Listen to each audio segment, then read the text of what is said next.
Radiant team pick.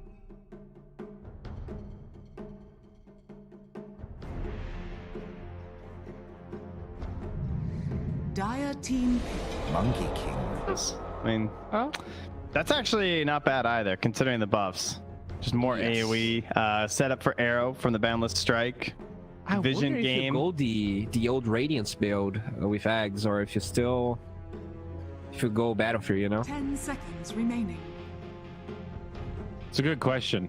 I honestly 5 don't know. seconds remaining. This is the first MK. Okay. They And could it just is pick cool Centaur trade. right now, though. Ooh.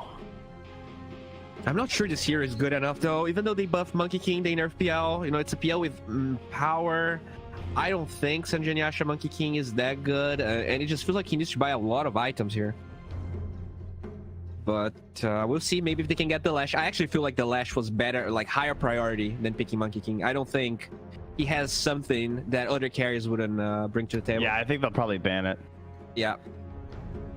And now, Maybe they yeah, just don't so want the Lash.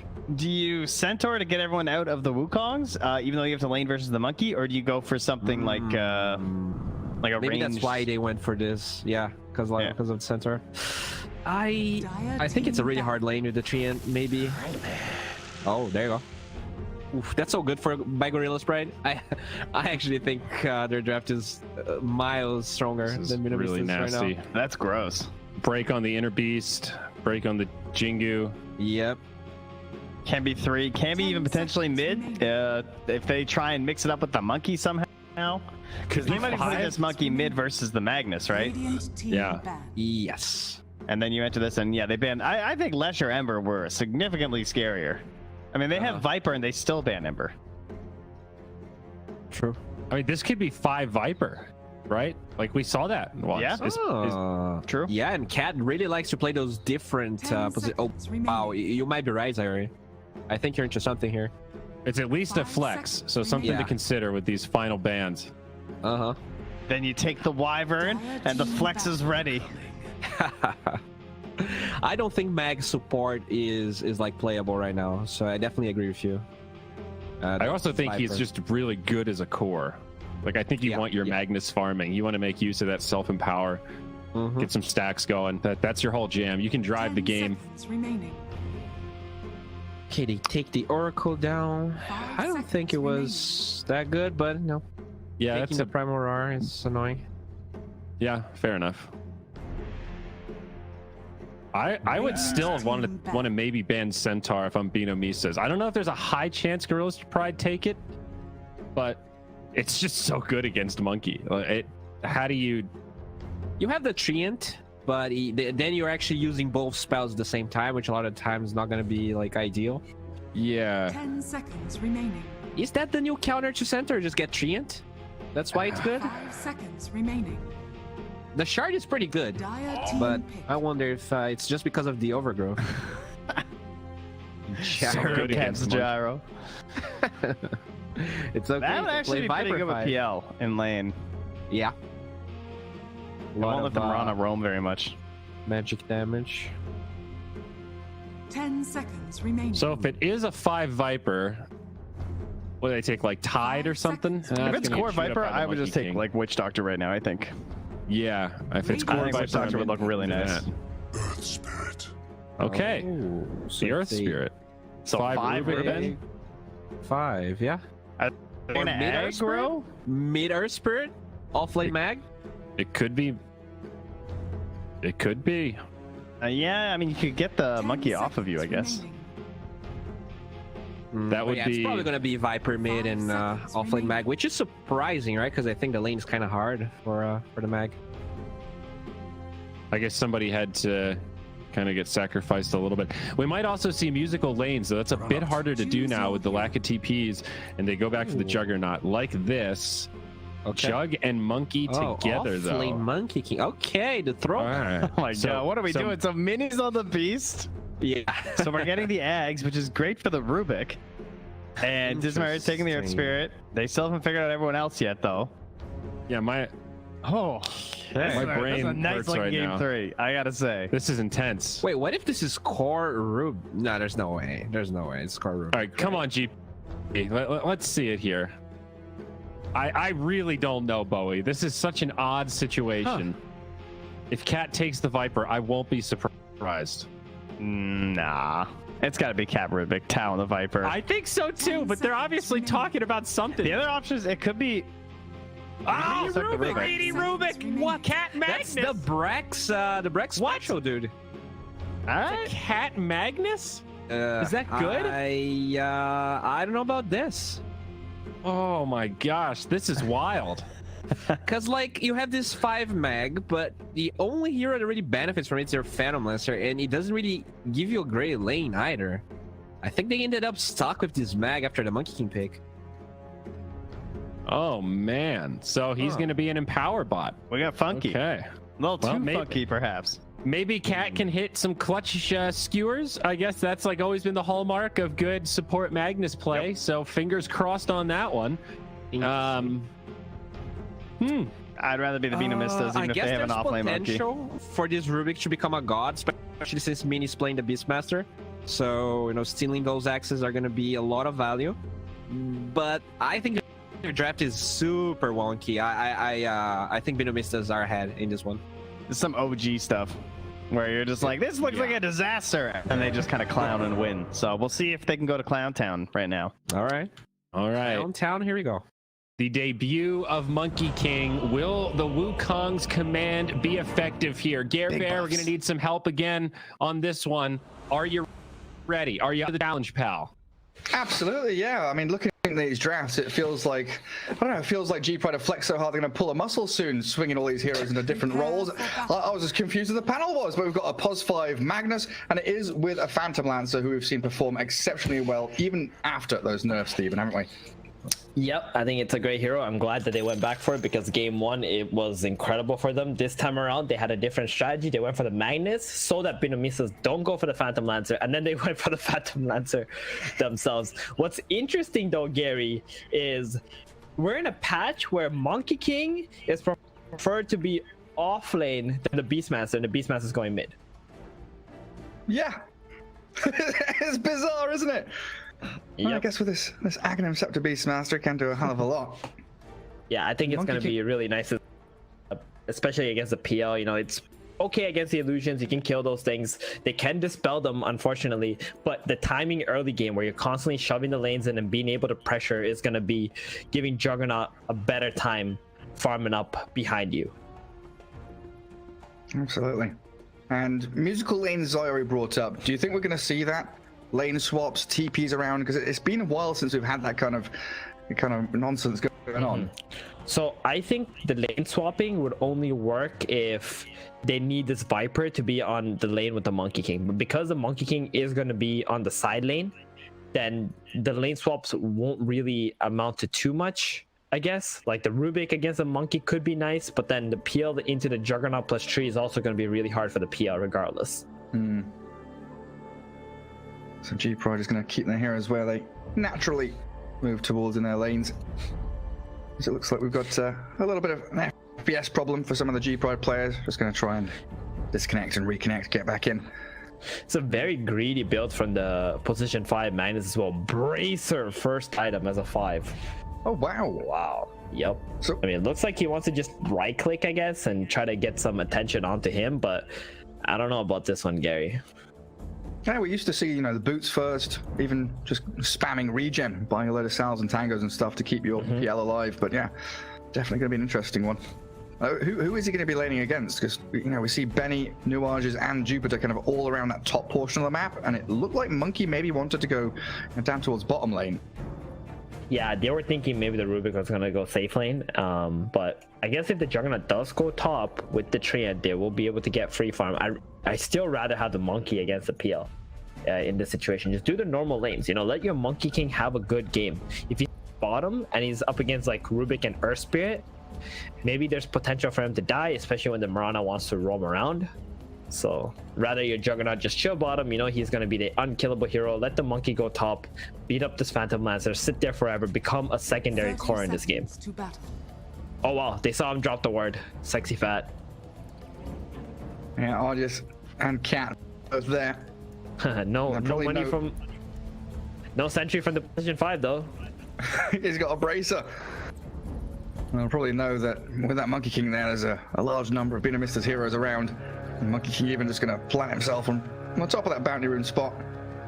Yeah. And we'll get the 2 for 2. Signal G Battle begins. the PL go bottom possibly. Like look at the way that RGS is moving. He's gonna go all the way around, not go into the ward. Let the Beanamistas think that the PL is going bottom, but they're not gonna fall for it. They're gonna send the Monkey top regardless. And I like this move from Beanamistas. You really want your Monkey King to be a secondary core in this game, I think, because he can deal with the Phantom Lancer really well too. Yeah, especially if he, you know, we might not see the Battle Fury from him, but even just a Maelstrom, right? Maelstrom down the strike. You got ways to deal with some of those illusions. Command, so good as well. And they do see the PL Magnus now under that additional observer ward top, so they'll realize that they've made the correct decision. PL with a Magnus against that Marana Monkey. Lance level 1 into the arrow, can secure a couple of range groups. That's pretty much how that lane's going to go. As mid lane, oh god, look at that! It's nearly first blood. Tao has gone straight on in there. He's hit level 2 and he's cracked it. Beastmaster turns around with the access to the boar. Oh shit, that was close. He'll trade back at the very least, but first blood goes to the Viper. Oh man, this is where I think Mini was wishing he had a Fairy Fire. A lot of Beastmasters mid go for Fairy Fire first item. That would have been the factor. Saving grace, yeah. First blood, yeah, exactly. And now bottom lane, Greedy, the POS 3 Rubik being chased down. Benny and Nuages trying to stick on top of him. And they do have a spin here. I guess without the Nature's Grasp, they don't have that slow. Only level 1 too, not gonna do too much damage on the early levels. And you definitely don't want to be going on the Earth Spirit. He's got boots of speed.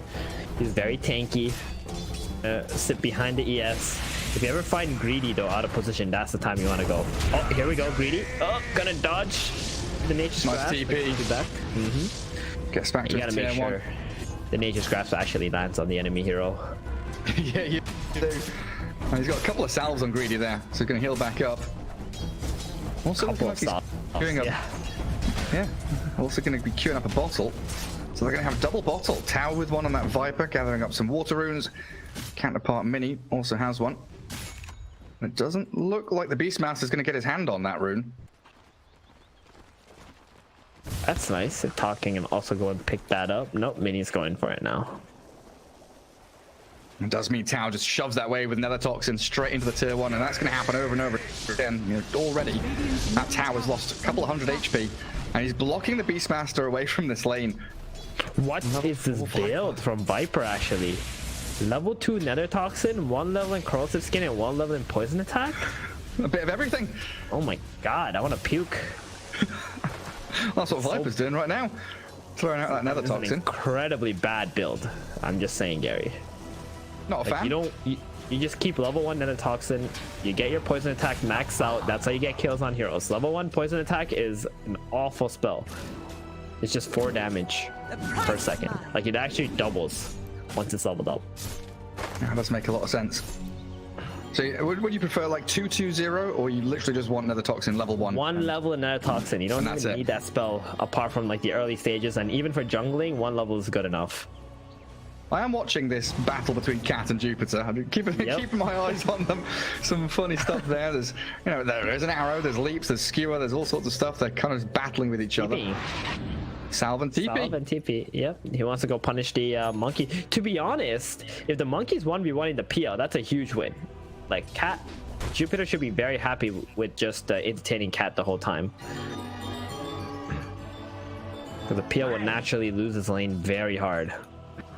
Yeah, and again, it's that concept of your core, your side lane core, getting farm and also shutting down the opponent's POS 1. It's still going to take a little bit of time here, you know, for Cat to get the levels in the Empower. He is starting to stack up some camps. Do need to come out the laning stage with some levels on this Magnus. And how's that bot lane been going in the meanwhile? I've neglected to look down there in a little bit. Juggernaut free farming, as you expect. It looks like it. I mean, Rubik can't really stop him from free farming, especially with the kill threat from the Treant plus the Juggernaut, the Nature's Grasp. And this is what we kind of expected with the lane setup. Monkey King versus PL, then Juggernaut also having a good time bottom. If he has good enough levels and Treant continues to pull, it's going to be really nice because G Pride don't really have the heroes that can rotate to the jug and kill him. So then we need to start seeing Dismar on this Earth Spirit, make some rotations. He's pretty soon got smoke and a TP. I think he's going to need to kill this Beastmaster once or twice with the Viper. Absolutely. Beastmaster, he's about to crack level 6. The roll misses. Mini makes a little step back. He's actually go jungle now. 6 now. No, he's maxing Nether Toxin. This is like one of the worst scaling spells in the game, Gary. It's got 3 levels in it already. So what's the reason for that? Is it just wanting to push this lane out more consistently? Maybe he just wants to, you can do it with level 1. He wants to push it like a millisecond faster, I guess. Interesting. I guess it is the spell that they've kind of picked it for, you know, against Beastmaster, against Monkey King. Oh yeah, interesting. I'm sorry, there's actually no justification for this. Okay. There's just none. I'll stop trying. Thank you. You're welcome. Start looking at other lanes because absolutely, you're done with it. You don't want to watch that anymore. No. Look up towards the top. Monkey King is just getting that free farm now. He's actually bullied the Phantom Lancer away. And Cat and Argius here trying to stack, pull, reset this lane equilibrium. Empowered Phantom Lancer clearing out a small camp. Bounty runes at 6 minutes. This feels really bad if you're a PO. That being kicked out of the lane this early because of the lane matchup. Not just jungling. I would have loved to have seen G Pride just abandon this Rubik bottom, let him sit there with his boots, spamming out waves with Fade Bolt and right-clicking Jug, get the Earth Spirit to go top and kill this Monkey King once or twice. Because Mag, Earth Spirit PL can definitely make that happen. You got 2 slows, and then you can get the Skewer into the tower, get a kill or 2 on him, back some of that lost XP and gold from Monkey's denies. Especially in the early levels, like Monkey King, a hero that, you know, levels kind of 1 through 4, he is very susceptible to getting tri-laned or jumped on. He's had a free old time there. As we did lose a courier. Okay, we got a 7-minute boots of travels on Viper, by the way. That's pretty hot. That's pretty damn good timing. Yeah. It's very fast. I mean, he's just been farming with the Naruto. Like, he's not even trying to do anything on the map at the moment or get kills on this Beastmaster. Just playing for the farm, just shoving the lanes out. He had a nice triple stack there on the big camp made by his team. I've got a roar onto Cat. Arrow and axes are there too. And we'll find that takedown as well as also scouting and clearing through some of these stacks, which we've seen a number of times now. Incredibly important, not only to take it away from the empowered Phantom Lancer, but also accelerating the Aghanim Scepter on Beastmaster. Oh my god, Gary. He's got a 4th point Nether Toxin. Okay, I'm done talking about this. Never mind. 4th point. Jesus, this is the first time I've seen this. Legit. It used to be the build when you had like the you know, when the spell lifesteal time with Veil. Cooldown. It would have had a better cooldown, right? Now it's just like 14 seconds. Doesn't scale with the cooldown. It's just some damage. But yeah. When was that? It was like first Epicenter when that we're thinking about like 3-4 years ago when that was the the build. Back in the Dire Jungle, yeah, Monkey King with a Rubik. They will get in here with a Viper and Sexy Fan. It looks like he's got a bridge too far. They're bound to strike there. He doesn't manage to stay alive against 5 Dire heroes who do collapse to defend their jungle. It's all space though. Benny free farms bottom lane. Like you were saying, Greedy can't really stop that from happening. It's a very odd game. You know, the draft was a little bit wonky, like Bowie said. They flexed all these heroes into kind of weird positions. I mean, the thing is, Radiant is winning pretty hard right now. They got the top tower. They won 2 lanes. Beastmaster just does Beastmaster things. Doesn't matter who he lanes against. He's not going to beat that lane. He's just playing for farm to get his Aghanims. So once he gets his Ags, that's when he's online. And right now, everything is on this Viper to try and do something. But Viper has a very farm-intensive build, and he needs a lot of levels before he's still in fighting shape. Like PO, he's struggling because the Viper is taking most of his farm in the jungle. He's level 6 on the PL still, Gary. It's 9 minutes into the game. Yeah, he's gonna have to start like farming ancients or something. Get back into that right-hand triangle. And G Pride there, wasting a lot of time here. Still sticking around in that jungle, waiting for anyone to come back up. Cat's probably going to go and stack some more camps. And Viper returns to the mid lane, realizing he can continue doing a bit more damage to that tier 1, but all of the chip damage he's done, all that nether toxin push and slowly shove in, it's going to get negated by this Nuage's Treant. He's healing it up with the living armor. So it's not as though they've definitely even got themselves an objective. Here. Yeah, he's chilling here now too. Just sit mid, defend. Yep. And this is where, like, has he even used his Boots of Travel's TP once yet? On top? Once. Like, he TP'd from top jungle into mid lane. Yeah. That's pretty much it. But yeah, they're not putting on any pressure. They seem pretty content to keep on farming. Beastmaster is going to get struck by the Viper, but where are the stuns? Where's the kills?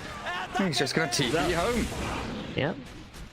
No damage. Mirana also causing issues, dragging them around. They are just wasting so much time chasing Ghost in their own jungle. Maybe if they catch this Mirana, it'll be at least a little bit worth it for their supports, but the leaps over to the high ground. Out. And now, yeah, exactly. He wants to. You just play with them. He's just like killing their creeps and, you know, creating chaos. As a Wu comes up to the Viper, Tau. What's he done down here as he boots have traveled into the middle of them all? Good for cleaning off blood. PS card is dead too now. Some more gold. Yeah, Viper just died. Like, he's the highest net worth hero, just fed so much XP. Juggernaut now level 10. Radiant's middle tower is under So attack. happy. Like, this is the freest Jug game ever right now, Gary. He has 0 heroes pressuring him. He is super happy. He's going to have, what, 12.5-minute Battle Fury? They're going to find the Mirana at long last. Takes 3 or 4 heroes to track back and finally find her. And they know about this high ground observer ward too. Cat going to plant down a sentry. Yeah, get rid of that vision at long last. Wow, it feels that like Obsword gives 146 gold. Jeez. Nice money. Yeah. Back in my day, dewarding Obsword didn't give you any gold. And the sentries costed 100 gold. And you had to buy 2 at a time. 100 gold each, so you had to buy 200 gold for 2 sentries, and dewarding gave you nothing. That was stupid. I'm so happy with the support changes they've made over the years. Oh. But yeah, every step the G Pride make, it always feels like a step backwards. Like they're going back onto their side of the map behind tier 3s to hunt Mirana, to chase her down. They're forcing people out of their jungle. They're not invading anywhere. Viper, you know, trying to TP out onto these lanes to accomplish stuff. But it's just a losing battle on every front. Aghanim Scepter's pretty much here for Mini. Really hold anybody down too. He's only got 2 levels in the poison attack. Went for the level 2 corrosive skin here too. Like the thing that makes Viper so powerful, he's not able to do it. And he's going for a right click build here. So is there a timing you see? Is there a window like 20 minutes in where it's like Phantom Lancer timings? Well, Phantom Lancer, if he gets to the Diffusal plus the Manta and then the Shard, they could have some fighting potential, but I think Binamisas are going to hit those timings faster. Beastmaster, he's 100 gold away from the Aghanims. Not the fastest Axe timing, but good enough. Juggernaut, he's already got Battle Fury, and he's just free farming. Oh yeah. No pressure on him. He's going to get ahead of the Viper pretty damn soon. And PL, he's starting to catch up a little bit, but he needs Cat there constantly for this level 4 empower. And it looks like Viper and Earth Spirit were setting up top lane. They're under a Hawk, unfortunately, and Mini, he's kind of baiting them. He knows they're both there. They TP 3 heroes in behind him. Jupiter, Nuages, as well as Benny. So it's a level 5 Mirana 14 minutes in though, Theben. You know, Jupiter has caused a lot of havoc and chaos, not only for the opponents, but for himself, it looks like. Yeah. Finally. The Mirana's going to be okay as long as she gets to that Yule Scepter. I mean, she's made a lot of space. Their 3 cores are extremely farmed. So if you get to the Yules, that's going to be okay. You're going to be able to use the Rio PL because you can see the Empower on him. Remove that. Get an arrow maybe if the illusions are somewhere else. And I get level 9 Treant because that's been happening. He's just been sitting, on, sitting on lanes, defending mid, defending bot. I have a feeling he's the one who... Oh, this one? Yeah, they catch the Earth Spirit. He is absolutely dead. Radiant's bottom tower is under Now attack. the Moonlight Shadow to retreat.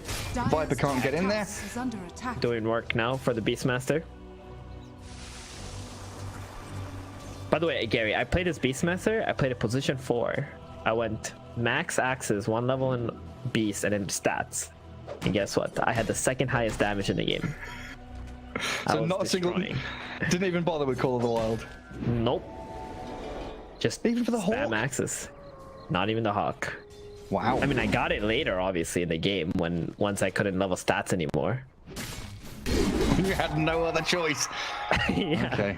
If I must. I mean, it's really nice because you get really good HP, mana, and You get using tankier. call. It costs mana too. It's 75 mana just to use the thing. I mean, wouldn't you rather just use axes to farm? You're not wrong. Yeah. Yeah, you know, farm heroes as well. On Monkey King, level 11, he's got a Witchblade queued up, so not going to go that Maelstrom route. Went for the Hood to tank himself up because he's going to be that first point of contact in these fights. Exactly. He's playing that position 3 role. I think it's good because the Beastmaster is like spellcaster. He's never going to be going deep into a fight. He's just chilling in the back, very much like a Rubik. Rubik is trying to become a Beastmaster, by the way, by buying Ag's first item, but it's very much delayed. Plus, if you buy the Ags and you get the axes, like it feels good because you can push lanes out and such, but it also feels bad because the point of Ags is to get multiple spells, and you're gonna be stuck in that mindset where you just want to keep the axes only. All I want are axes. But I guess he's got the Arcane Supremacy as well, so if he does... It's really rather, when he You're a gets better axes, version. Your axes are a better version of Beastmaster's axes. Oh, for sure. 26% spell amp and the cast range, being able to chuck them from such a long range. And he's going to be able to defend this mid lane just with the magnet and you know, you gotta make hard zapping down the decisions. creeps. You gotta Yeah, sometimes. So the Vietnamese Vietnamese is problem right now. be They're not a like bit collapsing on the just praise tower people, properly, they- going from the back, and or they get a 17 minutes in the false game, sense. tower is still real bad. I think that's always been Vietnamese's problem. I think just the mid-game decision making, how to take objectives. Well, this would have been much better, but a good skewer out means Cat has created a bit of a gap, but the Axe's damage takes the Magnus out as the Wukong does get thrown in there. They lift drag back the Beastmaster into the Nether Toxin as Dismar rolls in with the Magnetize. The Juggernaut spinning very aggressively past that tier 2 mid lane. He's got to make a hasty retreat. The rest of his squad dropping low to the Magnetize. Dire's middle tower They've got bottle charges, got a bit of regen, and Healing Ward is back up for the Jug. So they do get the pick and the push into that mid-tier 1 from the top of the tower, forcing a glyph. It looks like G-Pride still want to stick around and fight here. Maybe go for a deny. Dire's No, middle they decide better tower of has it. fallen. Well, they got the tower, and Mini doesn't die. They use the Earth Spirit Magnetize there. I would love to see Vietnamese just go back in to do the same thing. Juggernaut's Omnislash couldn't do too much in the engagement. Then again, he kills.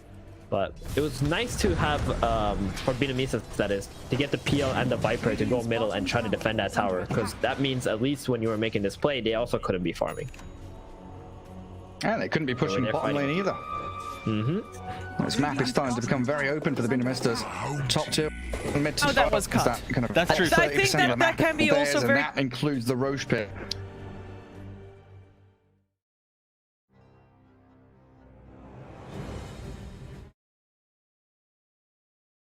Nigma, but like these guys, they've forgotten a lot more. They've forgotten more about Dota than most people Have learned. actually know and Yeah. understand. So, you know, it's at this point where I think they almost look at it the same way like pro poker players look at tournaments. Like sometimes, you know, you have the better hand, you lose, you get unlucky. Sometimes you play the wrong cards, what have you. But they're just going to go out, they're going to try their best, and you know, they made the decisions they thought gave them the best opportunity. Yeah. We'll just see what happens. We will see what happens because we are moments away from the draft for this best of 3. I know you've all been waiting for it. You gotta wait a little bit longer because we're gonna take a quick break. But when we're back, it is drafting time. Kuro versus Puppy. We got Team Nigma versus Secret coming to you after the break.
Two friends, two rivals, two top tier captains. Puppy versus Kuroki, Team Secret versus Team Nigma. You are watching DreamLeague Season 15, and this is Upper Division for the Western European DPC League. On one side, there's a team that is almost guaranteed to make it to TI10, and on the other side, Team Nigma still have a lot to play for. But if you're talking about a lot to play for, Pride in this matchup, it's so important. We see these two teams fight against each other time and time again. The last time we saw them on LAN was Mad Moon. It was actually one of the last LANs of the before COVID season, basically. And it was the reverse sweep. Team Nigma beating Team Secret.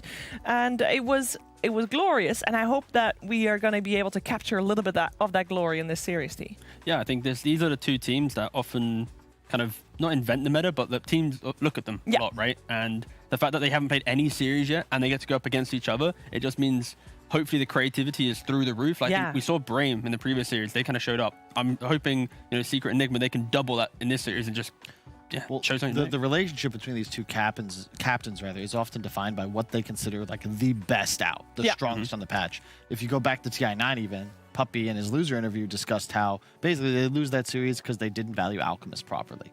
Where Kuro was saying, yep, we will first pick this and we will win the game. They had an answer in mind. They were prepared, but it's just this is too strong and they got blown out. So this series, in my view, is going to be what have these teams thought of and discovered that's the best on the patch. They're just going to open with it. And there won't be much I think these teams will be able to do to respond. It's just going to be about what have we prepared? What do we think is strong? And I wouldn't be surprised to see some sneaky hero that we all go like, oh my God, Ice Frog, like, what have you done? That we just haven't seen yet. Yeah, like Anna revealed PL to us last Tuesday. Yeah, so far, if we want to checklist the frog heroes, it's PL, it's ET, it's Beastmaster. Lena? No. 2 seconds on the aura. Not yet. I love it. So yeah, I think they're like the top 3, and then we might see like Doom rise up a little bit, and teams, good Brood teams. Nature's Prophet also. He keeps getting buffs, like randomly, The Puppy Brew is something I wouldn't be surprised to see. I think the Mind Control Nature's Prophet. I don't think Brood Mother is a thing, but you never know. Matu on Lone Druid, that's a possibility. Saw a couple buffs there. Fun fact, Mind Control did play a pub of Brood Mother the other day, and it was Puppy playing Jakiro in his lane. So if Nigma are to play Brood, Puppy's not going to be surprised. They literally played a pub with Mind Control. So yeah, easy. So they're prepared already.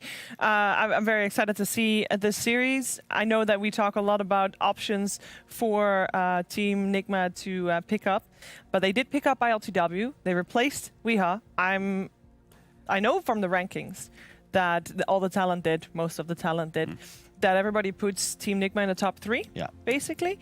So both of you think it's definitely an upgrade. It's a change because it's not just a change in players, but it's also a change in.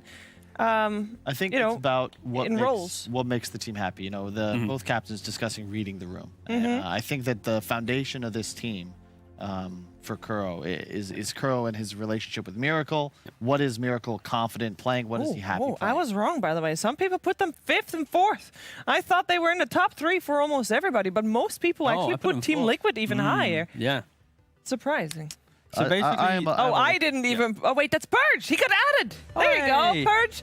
Did we kick someone for that, or did we just make everybody else smaller? He just made you. And obviously, Purge, #1 OG fanboy. He put up top. That's just how it goes. But no, I really like the idea of what Nigma has done with RTW. I think the key thing that we didn't mention in the pre-show is simply the fact that he did play on OG, and OG gave him so much respect and praise at his like kind of aura towards the team, right? And when you get to these Tier 1 teams that care less about the individual player, it's more about what you bring to the atmosphere. That's so critical. Well, that's also, I won't... Teams will make the decisions they make. It was surprising to me because there were players with pedigree that were available, right? Like Ramses, he decided to join Na'Vi pretty late. Sumail still without a team. Mid1's playing with a Mushi stack in the open qualifiers. And they went with somebody who has gotten his shot, but yet remains Okay, so they already tried out Mid1. Obviously, oh wait, that's a different team. That's OG. Fair enough. But I think that all the players that you talk about are gonna have a bigger ego. This is like the workhorse. You want that. Exactly. Hey, and I rate point. that. This is amazing. Yes. Out of all the options, I hope this. I like you it. could argue. I love it too. You could make an argument that we haven't been incredibly impressed with Nigma's performance, but consider that they didn't need a tiebreaker to make it to the major, and yeah, they underperformed there, but they had Armin standing in. ILTW, he was the guy on Dota 2 Pro Tracker. Remember when he had like 120 games or something in like was it a week, 2 weeks, or a month or something? Yeah. It was like a painful amount of games. You know, the boy. No, What is it like? Average was it like 12 games a day or Too something? many. Too Yeah. many. No, it's a good point. Like, you could make arguments that maybe Enigma just had a slow start to the season, but they might not need some superstar. They don't need any ego. They just need somebody to come in and do the work. They already have superstars, plenty of them. I think just Mind Control perennially getting a bad rap from the fans. I think that guy is still a top 3 offlaner in Dota 2, and I think their performance at the major reflected that. And yes, you're pointing at Doom, T-Gov. I just like Doom. I like this draft so far. Me too. I think Doom, with the changes, of course, Devour being now 60 seconds, a lot of gold. He also got some more armor in 7.29, and his just offlane capabilities is really high. They have last pick as well, and it could easily become some mid if they really wanted it to, but most likely I expect it just to be a casual offlane. This is the anti-miracle. You just Doom him. Easy. 4 protect 1, Doom the 1. Now you just got 4. Yeah, definitely I'd say a newer, it's a tweak, right? We saw VP do this. As we know, Secret's main scrim partner, always Lion plus DM's offlane hero. Yes, that's true. This is a slight adaptation with a hero that we probably have bumped up, maybe not to S tier just yet, but I'd say certainly A tier offlane. Yeah, I think we're yet to see it really be kind of given that class, but for sure it has the potential if played correctly. Yeah, I think the trade-offs is even though you're a tankier hero that you get your own gold, you're never pressuring the offlane, and you're not really kind of having map presence if you don't have Doom up, right? You can't shove waves the same way. Yeah, so like basically Nigma right now, they're gonna have a carry that can free farm. Obviously going into the fights you might face up a Doom, but in theory of laning phase, it's not too bad. I love the bans coming out. Drow, typically not something we would see, but with this new patch, I think both captains, right? They're not necessarily drafting on what we saw last major, but on their history, like 10 years of Dota. And historically, you see a Puck, you have a Doom on your team. Drow Ranger is very spooky. Like this guy, I think Drow Puck is one of the higher, at least top 5 win rates in terms of hero combination, hero duos. What's the? That Dota. There's it's like Pairings. Pairing, yeah. They use a specific word. Pairings. That's enough for me. Sounds great. Yes. They call it a truple or something for 3 heroes. Truthful? I don't know. I like the idea of the sure. Yes, Kyle.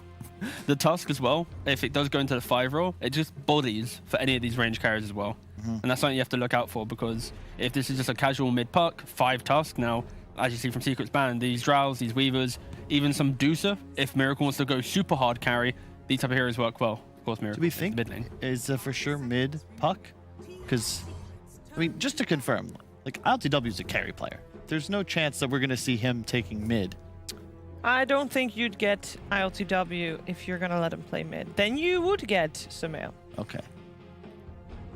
So if we expect Miracle mid, do we really think they would just bring out a Puck? Because traditionally, when I think about his mid heroes, as T-Gov was saying, like he was playing a lot of the ones. Part of why he was moved to carry was because the mid role had developed into this playmaker style that he didn't necessarily feel comfortable on. Puck also gets played as position 5 and 3 sometimes. It can. I think in regards to the whole Miracle talk, we just need to be aware that Miracle can play very active. Yeah. He can play very greedy. The ability to have both options is what you need. And that's what, like we mentioned, that's what RTW brings, because he can also do both styles of carry. Yeah. So we're not always going to be seeing, semi-carry safe lane with a super hard carry mid. It's just the options are being opened up from Nigma. And a big issue they had in Season 1, they had no flexibility in their drafts. It was just, surprise, Miracle's got this hero now. It's like there was no real kind of flair, and that's what it brings. I like the Gyro third. They've already banned out a bunch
Rise Secret, right? They have to pick a hero, and no matter what, Secret then has advantage on deciding what happens with this Venom answer.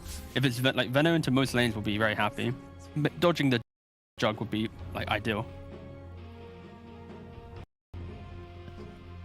They don't have a lot of time either. You also could just grab a casual Grimstroke perhaps, and just guarantee that you'll be able to find kills. Casual Warlock. Let's get some overwhelming fight in the mix.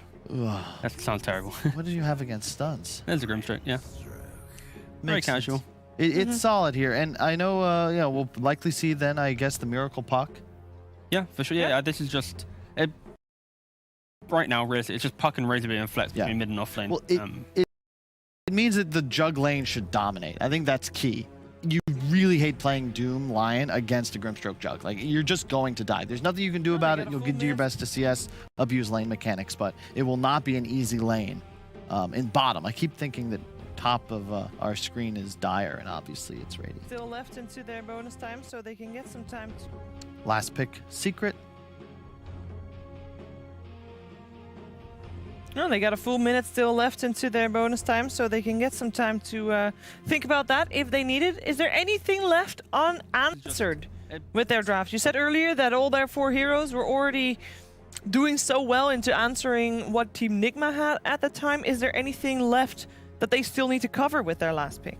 The key thing here in this position is there doesn't feel like there's a single pick that's like amazing, we got you. It's all about laning setups. You just go for a casual Void Spirit, perhaps? Just something that doesn't lose the lane and kind of jack of all trades, because you have team fight. You can count on your gyro. You likely think it's a Puck mid. They could flex it to a Razor, so it can't be something abusable like a Dragon Knight. They do need someone to go into the fight first. They have a lot of kind of... I mean, you could just DK lane. It's just annoying because of the link, but theoretically he's going to be targeting your gyro. Yeah, but then they could also just put the Razor mid and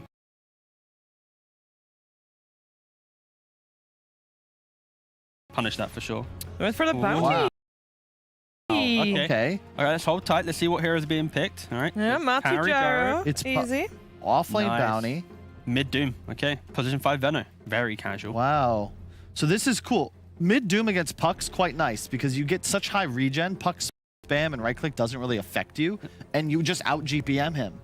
I like the idea where Secret have, now that we've seen the Razor into offlane, the whole idea of static link and pressure is mitigated, because if you run into a barrage and a gale, you're not going to be a happy Razor. So I like the laning setups that Secret have, and Nigma just has the nicer looking skirmishing in the fight, but just the creativity Secret just feels like it has a little bit extra depth. The track gold's the X factor, because you have these heroes, Doom, Lion, Gyro. Doom and Bounty, there's so much money being produced. You're getting more gold for kills and also more gold when there's static on the map, but you can spend these big cooldowns to just get bonus gold for you. Like, you're not going to, as Nigma, if you get doomed on Jug or stun hexed into a finger combo, like, you're going to die.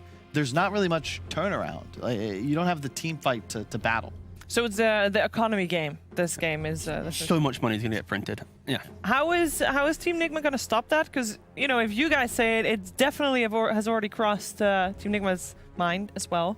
I still like to see laning setups where you can maybe go a little bit more aggressive. You look towards Roshan with your tag team, utilize the Solar Crest and how cheap it is, get an Aegis on you, and then suddenly you can eat through the nuisance of like a Doom and that. Really quick Razor BKB timing, and GH is going to have to show us why he is the legendary Tusk, not Moose. And have the performance to rival his. No pressure. Let's find out how this first game of the best of 3 is going to go down. We're going to join our commentary team, OD Pixel and Fogged.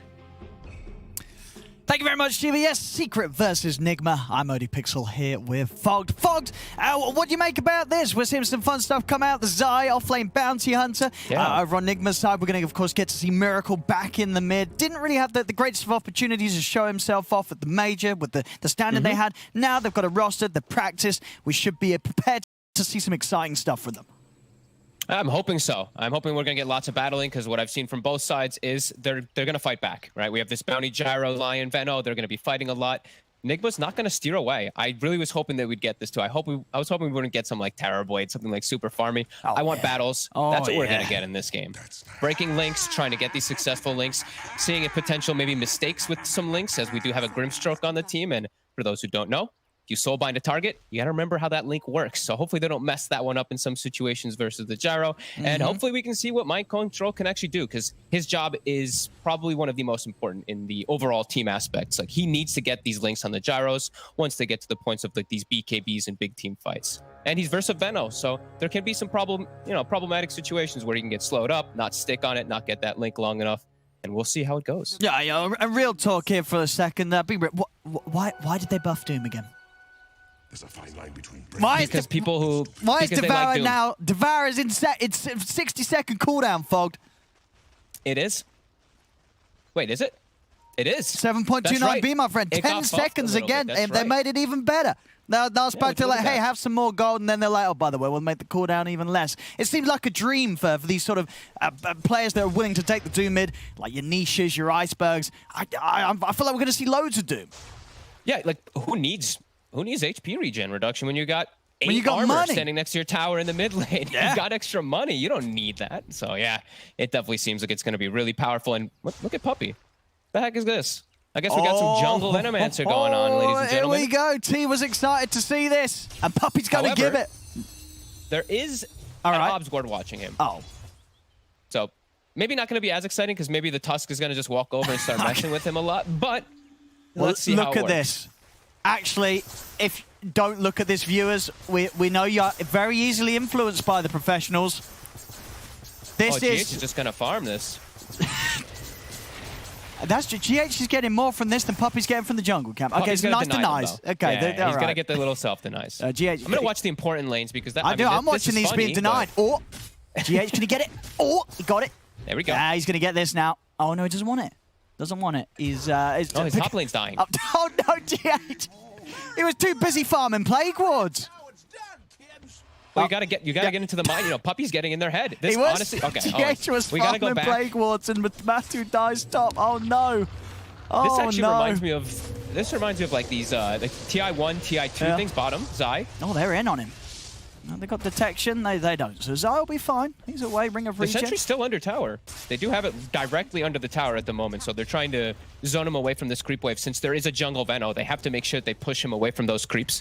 And yeah, this is what Puppy used to do in TI1, TI2. He jungled every game. Sure, there was a much more limited hero pool, but he would play like Lycan jungle and Chan and Enchantress, etc. every single game. So hey, let's see what he can do. Yeah, we'll see if he gets punished, see if the lane suffered because of it. I mean, so far, definitely not the case. I mean, Secret still got first blood on the top lane. And he's got Dominator queued up. Here he knows what he's building. He's got second highest last hits in the game. Come on, let's denying go. his own creeps Naked too. Helmet, Okay, the this is- Overlord rush. Let's go.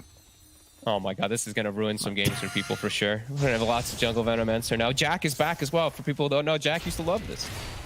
Oh. Cheech. Oh, I mean, Puppy's got the back of a Yapsaw here. Matu's coming over as well. He gets salved. Yapsor saving his teammate, also putting him up to full, and it's a kill. And Puppy gets it. Okay.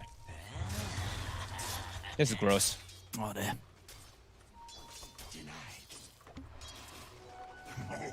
How's our lanes gone? Okay, so it still looks that the puck has been able to push away the Doom. Nisha, he is lacking a little bit on that regen. So he's going to be able to bring that bottle out, but he is still getting pressured a bit. Miracle able to hit him a lot. And bottom, it's expected. Zai's going to get little to nothing, but he's at least able to play around his invis so that he can get some experience at the least. But he's not going to slow down or even touch ILTW. See what ILTW's got here.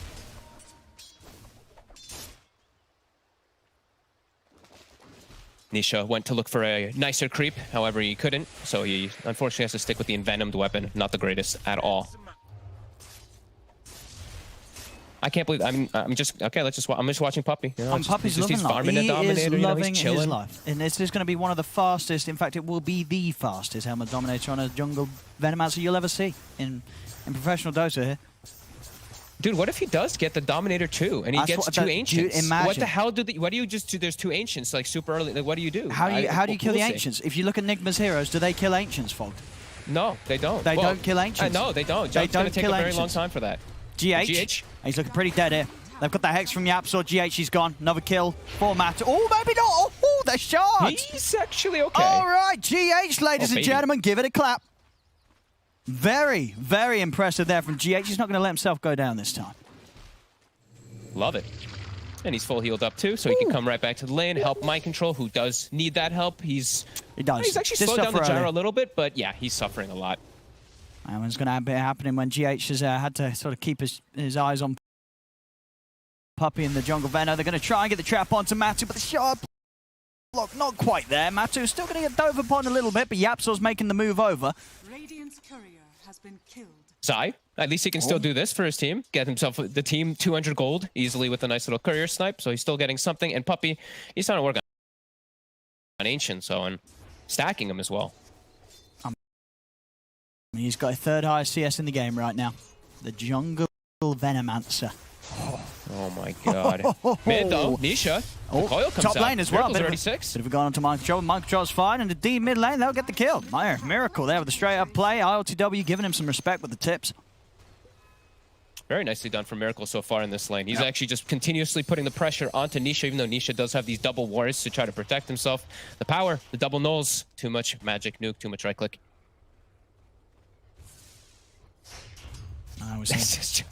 He's a jungler. Oh, and I can't handle this. I mean, he's getting away with it. He's gonna have the Dominator pretty soon. He is. And then he's going to be able to jungle even quicker. With the Helm of the Dawn Or creep. he can bring the Helm to get involved, or he no, can stack for his gyro. If this man's he's a jungler through and through. The Puppey wants to be hitting the neutrals here. He ain't leaving the jungle. He cleared an Ancient stack. Wait, he actually killed the whole thing. Wait, what the?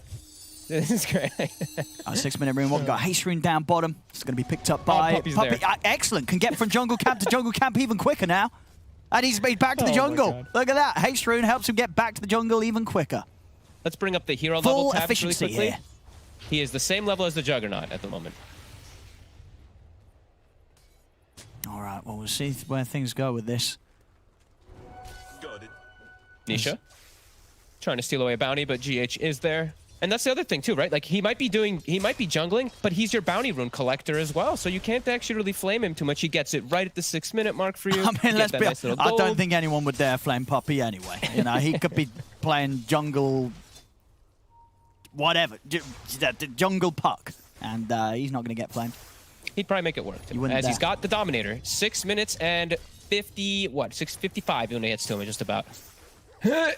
56. All right, just at the 56, 57. 57, you know. But Not still bad. pretty fast. Top lane GH. He's got a missile heading his way, but Mind Control's him in the backup. The static link as well as the ice shards. Matu's got to run. He's going to be able to get the cooldown off, and that will stop Mind Control from chasing onwards. Matu's fine. He's slowing Matu down though. You know, these type of moves, even forcing them to skill call down. I've seen some people actually waiting for it as bottom. Zai. Yeah, will be a kill here. Inkswell's going to get the kill onto Zai. Puppey heads over. Got the Ripper. Comes to the lane, be like, away? what are you doing feeding in the lane? You know, I'm not joining the lane, I'm going back to the jungle.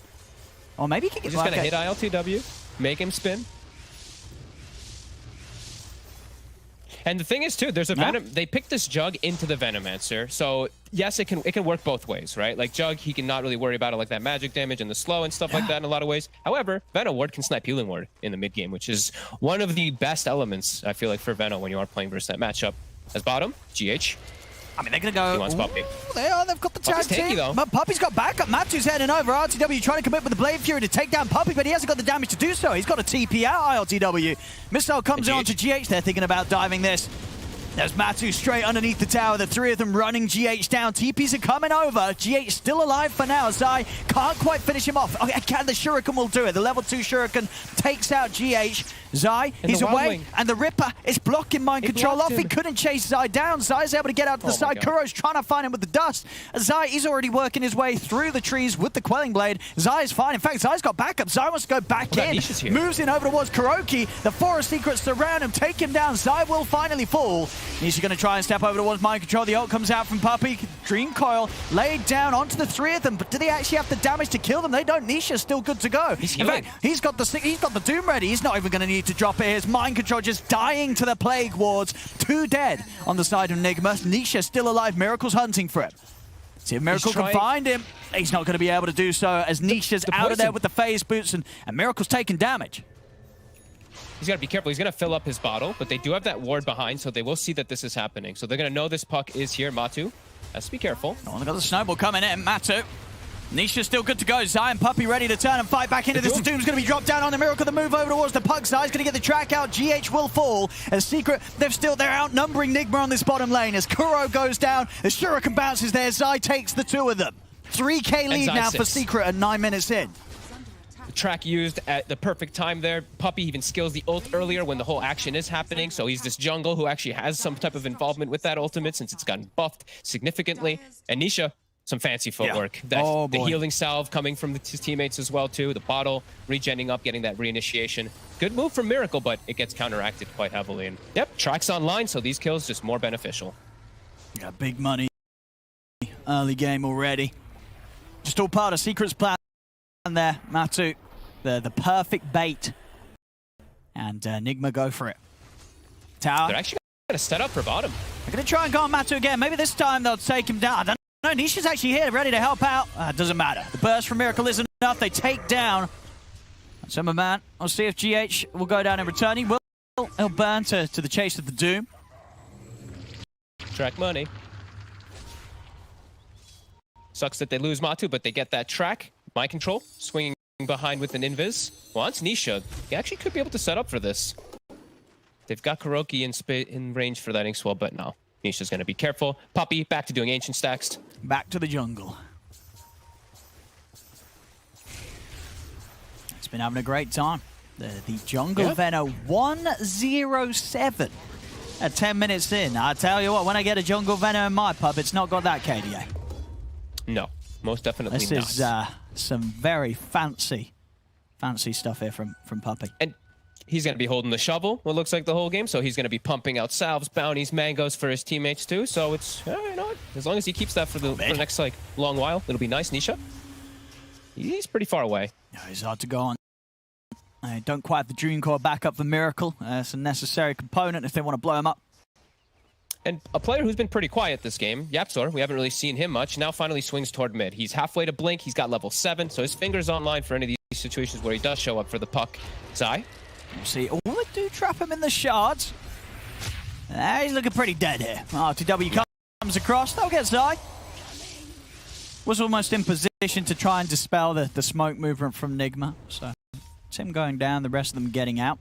Nisha going for the BKB straight after the drums and looking to hold on to this tier 1 tower mid. Trying to not let Nigma get away with these early objectives. I was wondering what his first item would be. Drums still just seems like the best option since it just benefits everything for you as a Doom.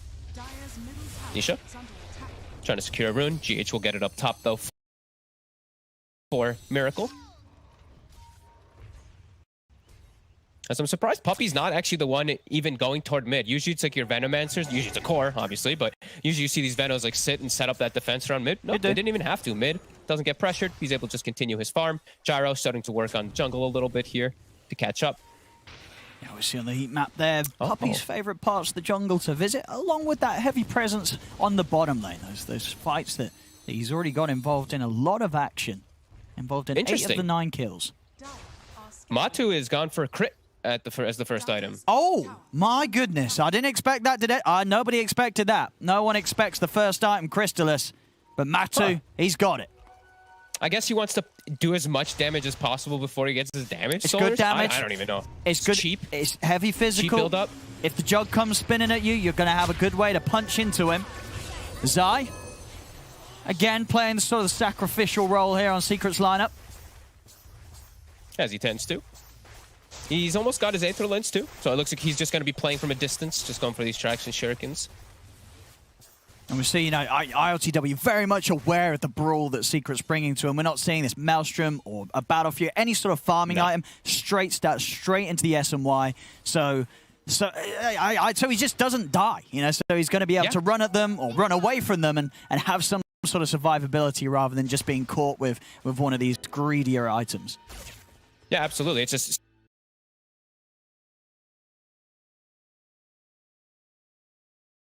For Secret.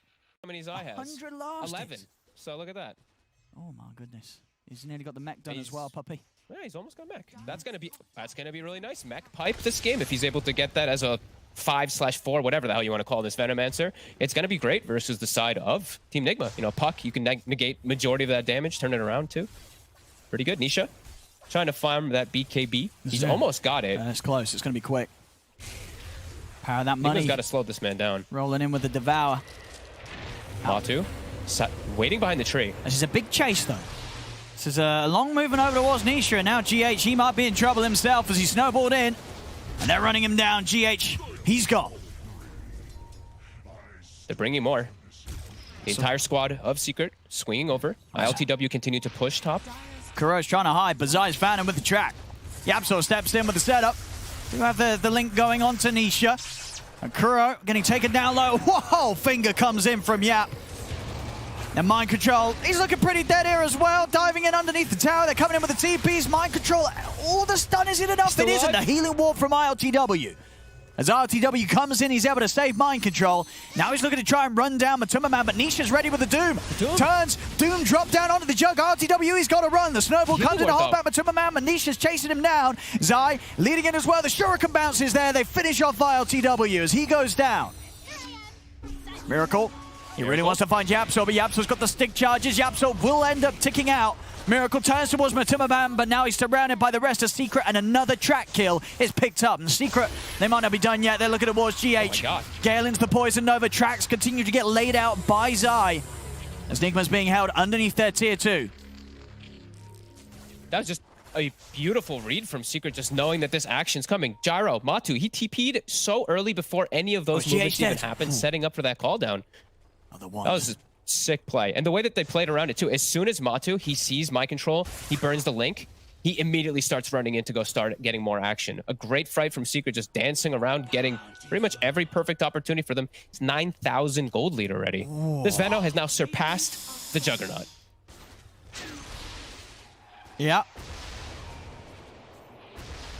It has indeed. This is, so far, this has been a bit of a rough one for Nigma. It can never feel good when you're getting jungle Veno'd, and it works. Yeah. And now they've already got such big... Like, this Doom now has a BKB. Like, Nisha's already done so much work with getting every single one of his spells off anyway versus all this, like, damage and control and whatnot. And now there is no control anymore. Look at that, look at that graph. Get it. Yapso's got a blink. All right, Nigma's on the hunt. They get Yapso. Can they get more out of this? They're moving on to Matuma Man. TP's coming in. Matu's getting low. Matu is still alive, actually. Finally, they take him down with the Ink-Sword damage he's got. They bring down the Gyro. Can Nigma get more out of this? They turn towards Puppey. Mind Control leans in with the static link. They've got a third. They take down 3. They're turning towards Nisha. Nisha and Zai trying to fight up against the 4 members of Nigma. They've got the tracks down towards them, but the healing ward keeping Nigma safe. Nisha's still very tanky, but Nigma, they've got the space now to push it onto the tier 1 tower with 3 dead on Secret.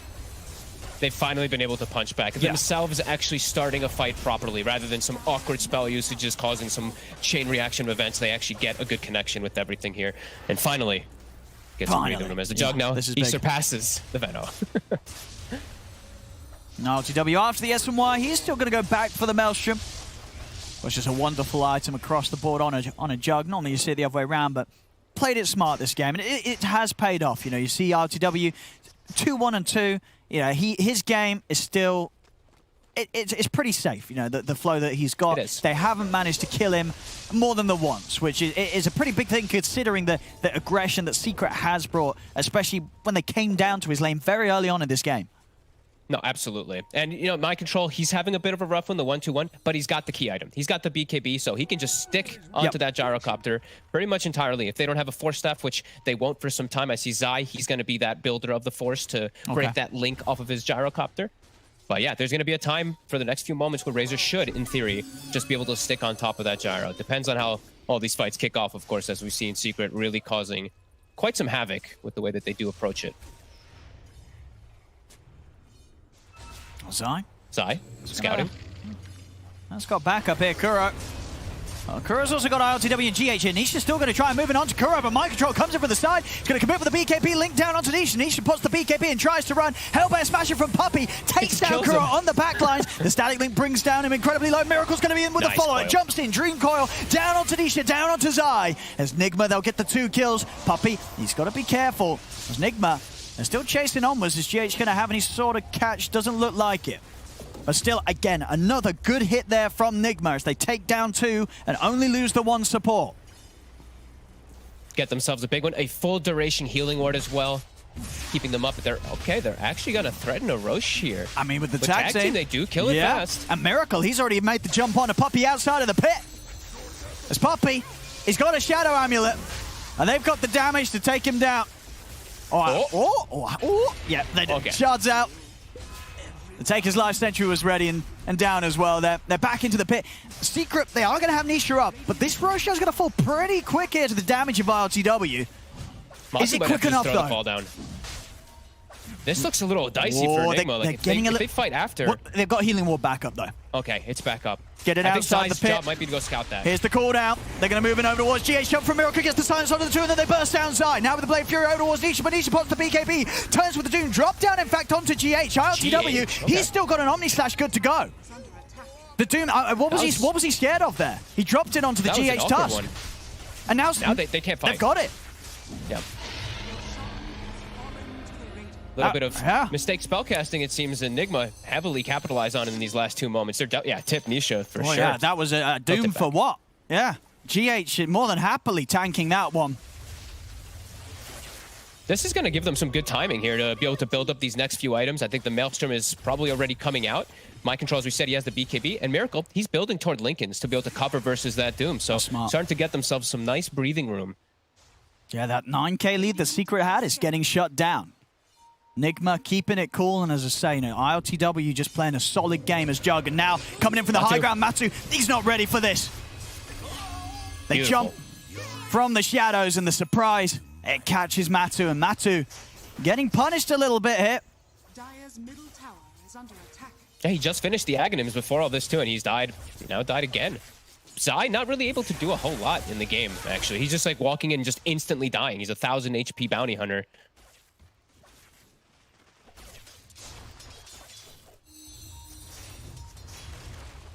He's just trying to scout. He's got 20 seconds still, no gyro. ILTW, he wants to go for something else here.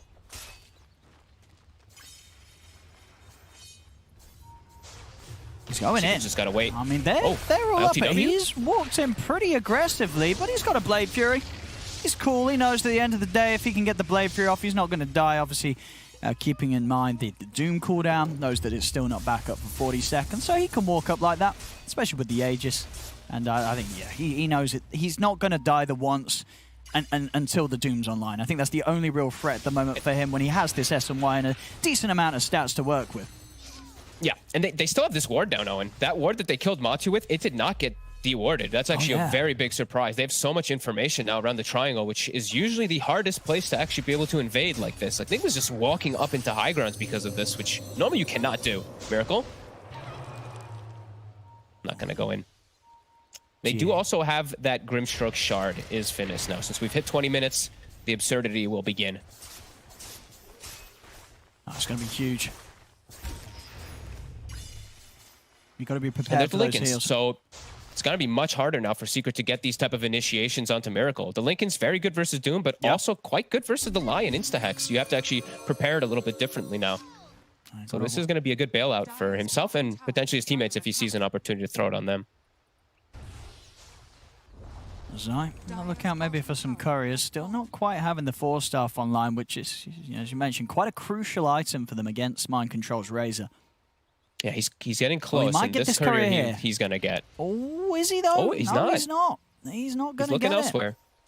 Or maybe he gets this one. He's going to get this one. For him, but Puppey? Yeah, Puppey's looking pretty dead. They do get the courier. So GH will be without his Blink Dagger. So definitely a bit of a heavy loss there on the Blink, but all things considered, Nigma just taking a really good control of the game here, despite coming out of the laning stage, the early game behind. So we'll get another courier.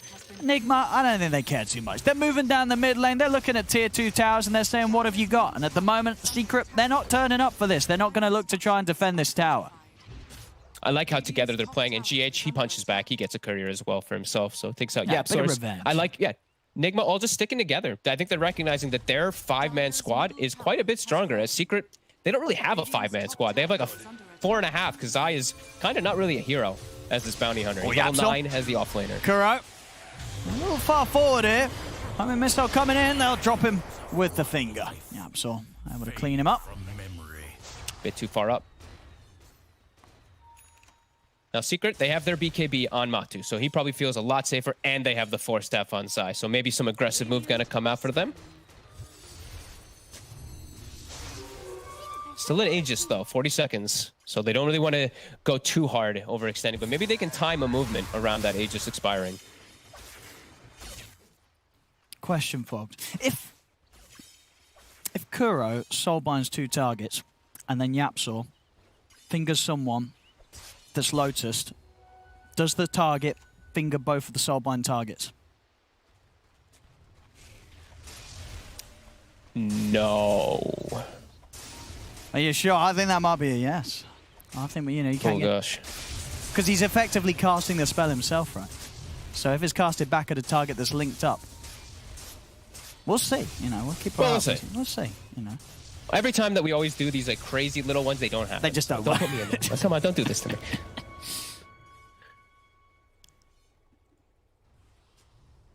Oh, let's see. RTW leading the way. Ags up next on the shopping list after the Maelstrom. Yeah, great pickups here versus that Gyro. Sai, starting to give some scouting information this time around. Ward is on the high ground for Team Secret. Nigma will be able to get that D-Ward out, and Secret will be careful. Still no blink on Nisha. I think they're probably waiting on this one because he found a Centaur. He found the War Stomp finally, so that's just it's just too good. Then it'll allow them to actually set up on Miracle a lot easier. He doesn't have his own Linken's Breaker on the side of Nisha, but then it can allow for the follow-up. Dire's top tower is under attack.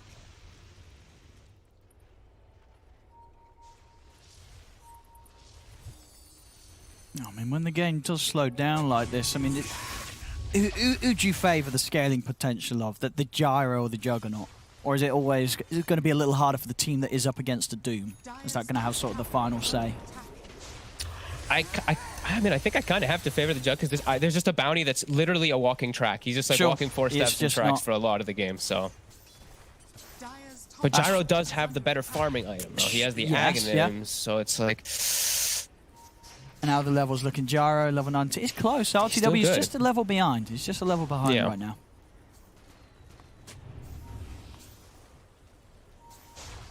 Sai. Oh, coming up here. Yapsor always going to get the jump on Mind Control. Mind Control steps straight up to the high ground. He's going to need help. GH rolls over, but Mind Control's already gone down. Yapsor turns with a finger. They'll take both of them. Secret. That's huge. Bit of a nasty surprise there as Nigma try and head back into the jungle. RTW's on the retreat.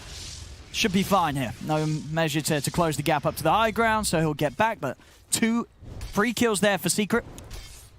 And it's not a big committal either. They use the finger, but who cares? Like, whatever. At this point in this game, that's not really what's going to be the important thing in the game. Doom is still available. And they've got the Blink coming out. Another Force Staff now finished up. Puppy's got one too to be able to counteract that Razor. So, hey, maybe that farm from Gyro and Doom will be enough, even with some throning tracks. They are finding quite a bit. Yeah, I mean, you see those 2 kills, and it's like straight up at least a 1k jump and gold lead. Thanks to the track, it seems, when they're all around. This tower poke the mid tower. Pretty dead here, I believe. GH is dead for 20 seconds. Soulbind doesn't work on Lotus, by the way. Okay. That does make sense. You were correct. He's always in with the Doom, but the Blade Fury came out in time, so it's going to get the chance for him to get out of there. RTW is fine. Kuro will fall. Can they save Mind Control? Mind Control's got a BKB ready to pop. He doesn't even need to. Holds on to it. That's the Doom down the drain as RTW instantly with that Blade Fury making sure there was nothing else to catch him after the Doom was used. Such quick fingers. Him and Kuroki. Kuro even gets the Ink Swell off almost instantly too, so he's just zooming away. And they're going to try and take a fight now that Doom's on cooldown.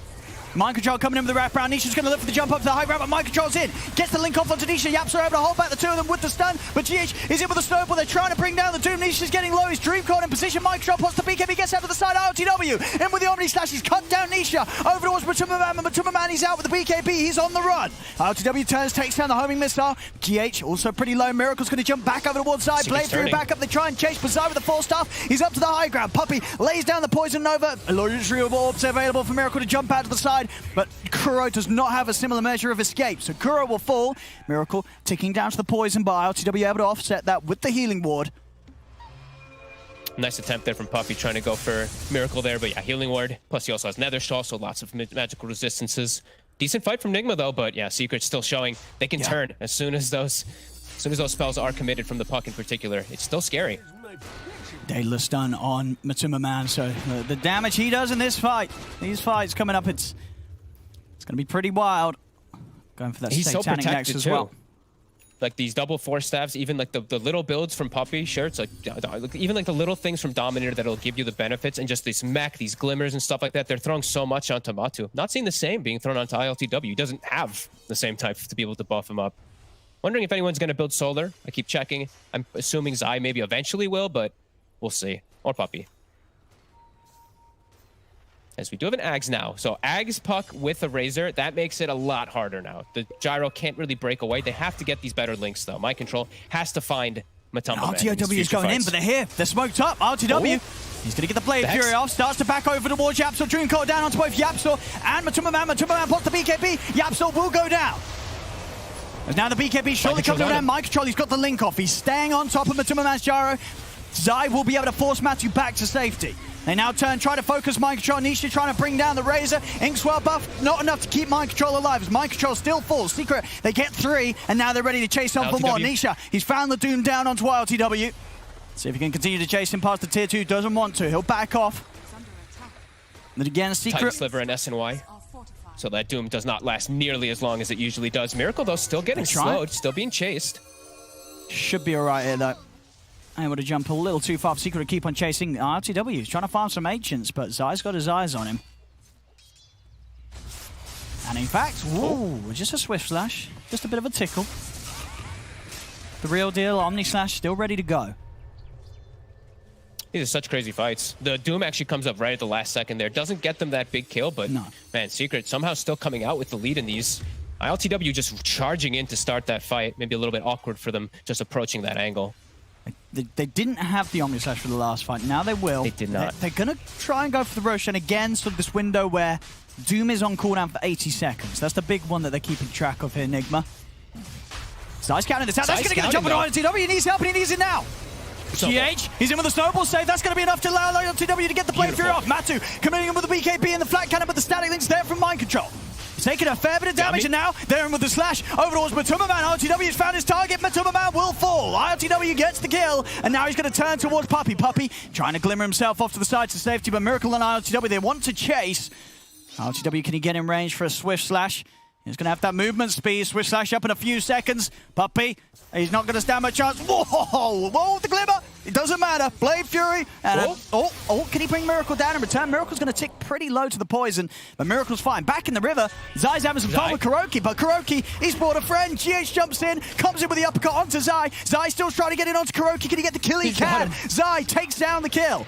Still with the DD room ready to go. Miracle, he doesn't want to mess around with Zai. He knows how dangerous he is. Drops the Dream Coil, and they'll burst through him. As 4 dead on Secret. Nigma, they'll move into the pit. The Roshan, it's theirs. And this time the Omni Slash, like you said, it's back up. He gets a really good connection, mostly on the Gyro and bouncing onto that Veno. But GH, so clutch. Snowball saving save. the day with that initial snowball. That was, my goodness. Yeah, that was beautiful. Excellent ball action here from GH as he saves the team, keeps them in a fantastic position. And again, you know, I got to say, with 32 minutes in, you know, it could be halfway through the game, but you have to say, for a debut performance on the squad, ILTW, he's looking pretty hot. 7-1-9 against the chaos that Secret have tried to bring against Nigma. ILTW, he's fitting in perfectly in this first game. Absolutely. And I actually was looking at like his recent games. Yeah. This is like his 16th or 17th game in the last 24 hours, by the way. So he's he doesn't sleep. Games. He literally doesn't sleep. Not. Yeah, he's been extremely active and he's been playing really well. Yeah. And that fight actually could have looked a lot worse for Secret too.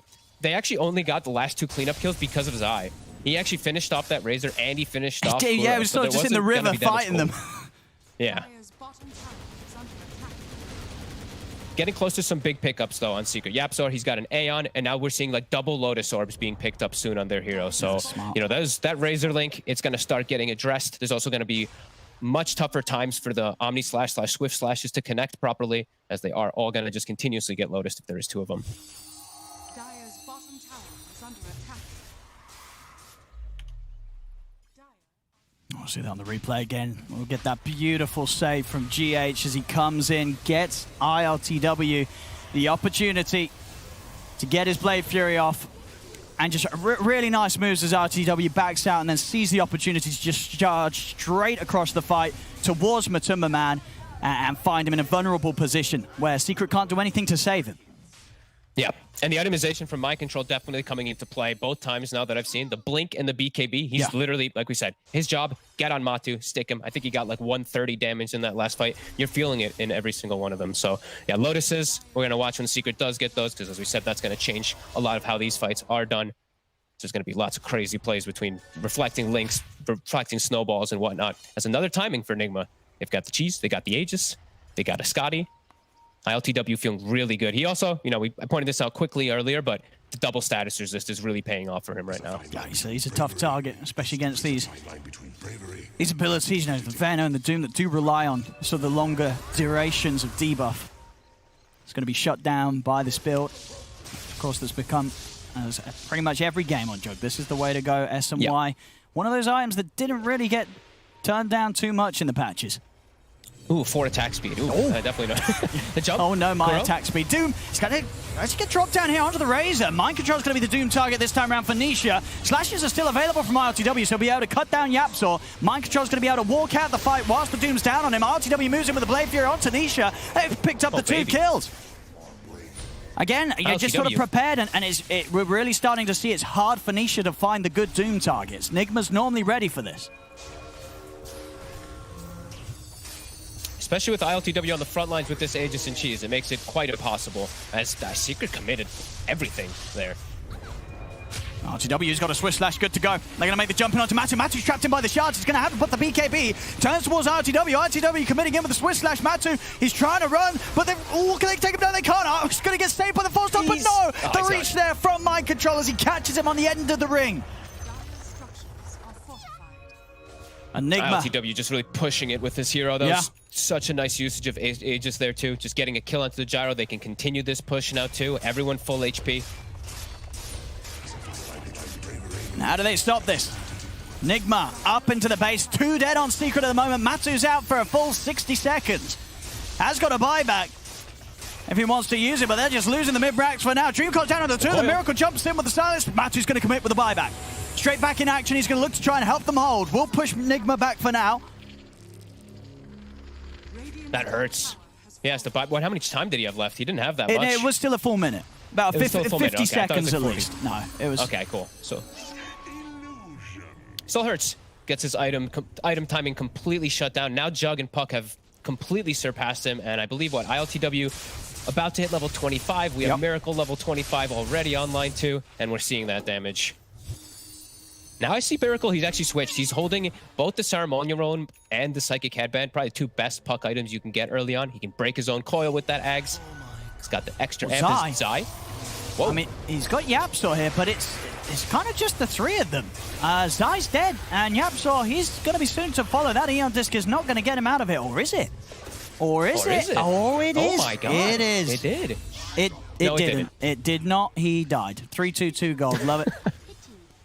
Was it with the Witchblade damage in the base? I guess it must have been. Yeah, it was. Witchblade, it's a damaging item. Well. And again, they're still feeling comfortable to go for that high ground push. ILTW now finishing up that next big item. Things are maybe getting sort of a little lost here for the Flow of Secret. That move seemed just a bit of unsecrecy. You know, the way the sort of 3 of them just headed over. Nothing good was going to come from that move. And now they're losing the racks. Starting to feel the pressure. Yeah? Yeah.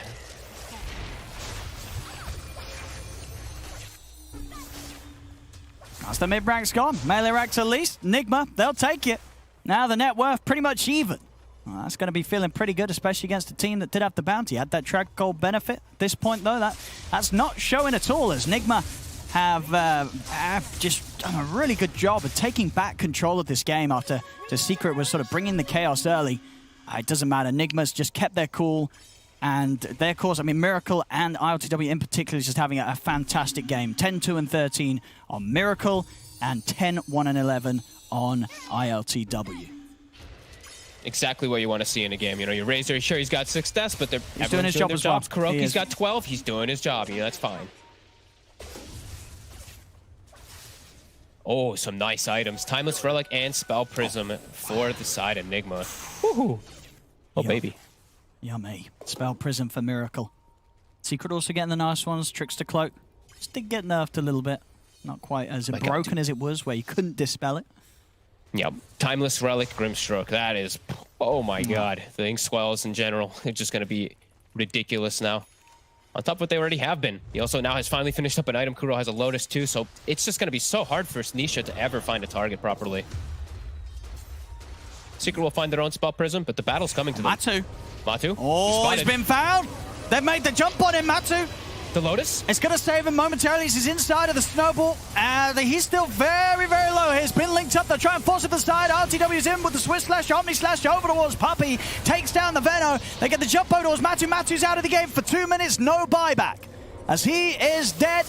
They'll celebrate by denying mind control as a team. As mind control's gone, but it's all good. They deny him. And Secret getting nothing out of that. And now Nigma's going to have a full 100 seconds yet to play. There's no gyro in the game. Straight to the bottom lane. The Razor's dead, but I think they can definitely look for it. Actually, Miracle says, screw it, I don't want Zai doing any type of creep cutting. I want this kill. Has he got the damage here? Zai up to the high ground, and he's back to the low ground. As he gets pushed back down by Miracle. But his team, his team's doing the damage. LTW, I don't need the puck. He doesn't. I'm a jug. And Zai will still die. Miracle is still able to chase him down and get the kill. Wow. That's and now he has Coil available. And when he does return down bottom to join his team.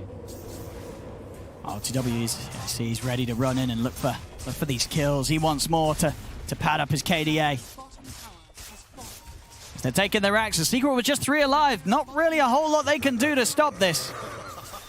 No, this has been some really nice spellcasting, really good team fights from Nigma after a bit of a tough start there. They started to turn up the action themselves. So they were like, all right, we're done getting initiated and we're done getting ran at and going 1 by 1. We're running as a 5-man squad, and it's really worked out when they started running together more. Absolutely nice. I say normally you get these teams that make these changes, player out, player in, and then they look a bit shaky on the first few games. This is, against Team Secret as well. What a debut this is for Nigma. Absolutely. This is huge. Yeah.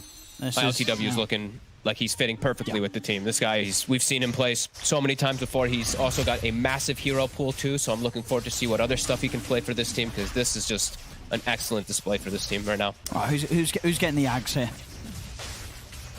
Probably Mind Control. It's only Mind Control and Kuro that don't have one right now. Maybe Kuro just takes it then. Nah, they'll give it to Mind They'll Control. take it. Core, I mean, guess. it's going to help with the high ground siege. Pushing down those buildings. But we love the Dark Portrait. We do. It's Puppey. Puppey. He's caught far outside. Yeah. The memories of the safety of the jungle long distance now for Well, you know Puppey. what? Team Nigma is doing a very good service for the people. Yeah. Jungle Venom he's losing. He's losing. So. Look at that, the power of the healing ward there. 45k healing done here by this one little ward. I haven't seen it get sniped too much from Venom wards either. They've done a great job with every time they do use it to have it in a great position. ILTW, DD in the bottle at the ready. Oh, Miracle's in. He's able to proc the Eon Disc on Yapsor. Missile's getting sent back the way here of Matu. He's taken a few of them on the reflect. 60 seconds, no Puppey. Again, Secret caught in a situation where they're trying to defend with a... Oh, there's the combo, baby. The Dream Coil into the kick. He's out. They're calling it. Secret's had enough of this one. GG is called as Nigma will take game 1 here of the best of 3. And as I say, this has got to feel great for them. They've made a change. They come in, the first showing. It's honestly, this is looking like some of the best Dota that they've played in quite some time. A performance like this, just top stuff across the board from Nigma. Yeah, and it has to be some nice confidence that boosts in as well when your brand new guy comes in, he dies once in the game. Like that was such a good performance from Against ILTW, Secret. really carrying the team. Versus Secret, versus some instant disables. There's Dooms, there's Hexes, there's all this kind of stuff, and he kept his cool. Really good job from ILTW and Miracle in particular, and GH. Some really clutch snowball saves at some crucial moments, turning the game around and just playing aggressive. That's what I noticed. Like when they're playing a little more defensively, that's when you saw like Secret starting to get this 10,000 plus gold lead. As soon as Nigma started to kick off these team fights, get good initiations, get good spell connections, and sticking as a unit, they brought it right back to Secret. Absolutely. And for sure, Secret maybe trying something a little different. They try the the jungle Venom, which looked to have a good start at the end of the day, though. Wasn't part of a winning lineup as Nigma were able to deal with it. We'll see how much more of a test maybe they get in game 2. As you know, as the panel said, this series is all very important for these two teams. Secret are not going to let this one fly past them at 2-0. Imagine if they were trying some experimentation here in game 1, they're going to change it up a bit in game 2. But honestly, if Nigma look as good as they did here, I think Secret's got to be pretty scared, as this game 1 Nigma pretty much flawless here from the mid game to the end, as game 1 goes to Nigma against Secret. And your pubs are saved. That's right. Hopefully we're not going to see any Veno jungle again, even though it did seem to work out. But we're going to talk about that. We're going to talk about everything game related, and knowing my panel, probably also a little bit not game related, but we'll be right back and do all of that after a break.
this game started out in a unique way, showing us the Veno jungle having the Razor die while the Tusk was trying to fight jungle Veno.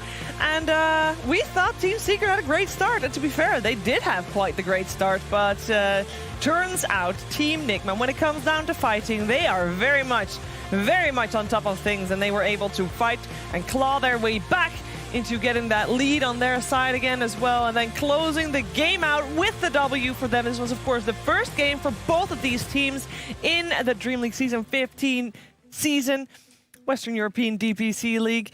I absolutely love the first game of the series. I really hope there will be 3, but Team Nigma, they showed up to play T. Yeah, I think both of these teams played exceptionally well, but it's just Team Nigma, their ability to just keep themselves in the game, just I think through RTW's farm. A few carry players would forego a farming item first just because of the type of game. He went SMY first, he was able to join fights, and then he still was, top net worth at the end of the game. So yeah, I think RTW for sure, standout player. Yeah, status resistant, move speed, very effective. Zoom, zoom, no doom. We needed that. I called GG after the triple kill with Track bottom lane. I'm like, all right, this is game over. 2-0, yeah, quick like 2-0, done. 4K golden XP lead. I'm like, there's no way you're coming back from this. And they're 10K down, and yet somehow going toe to toe with Secret until they eventually pull out the win. Just really well played. And it honestly, I just worked this entire week. This is the first time I was like, damn, now that's Dota. Yeah. Beautiful, yeah. I absolutely love this as well. And I know that normally around this time we'd also let Purge have a say, but unfortunately Dota TV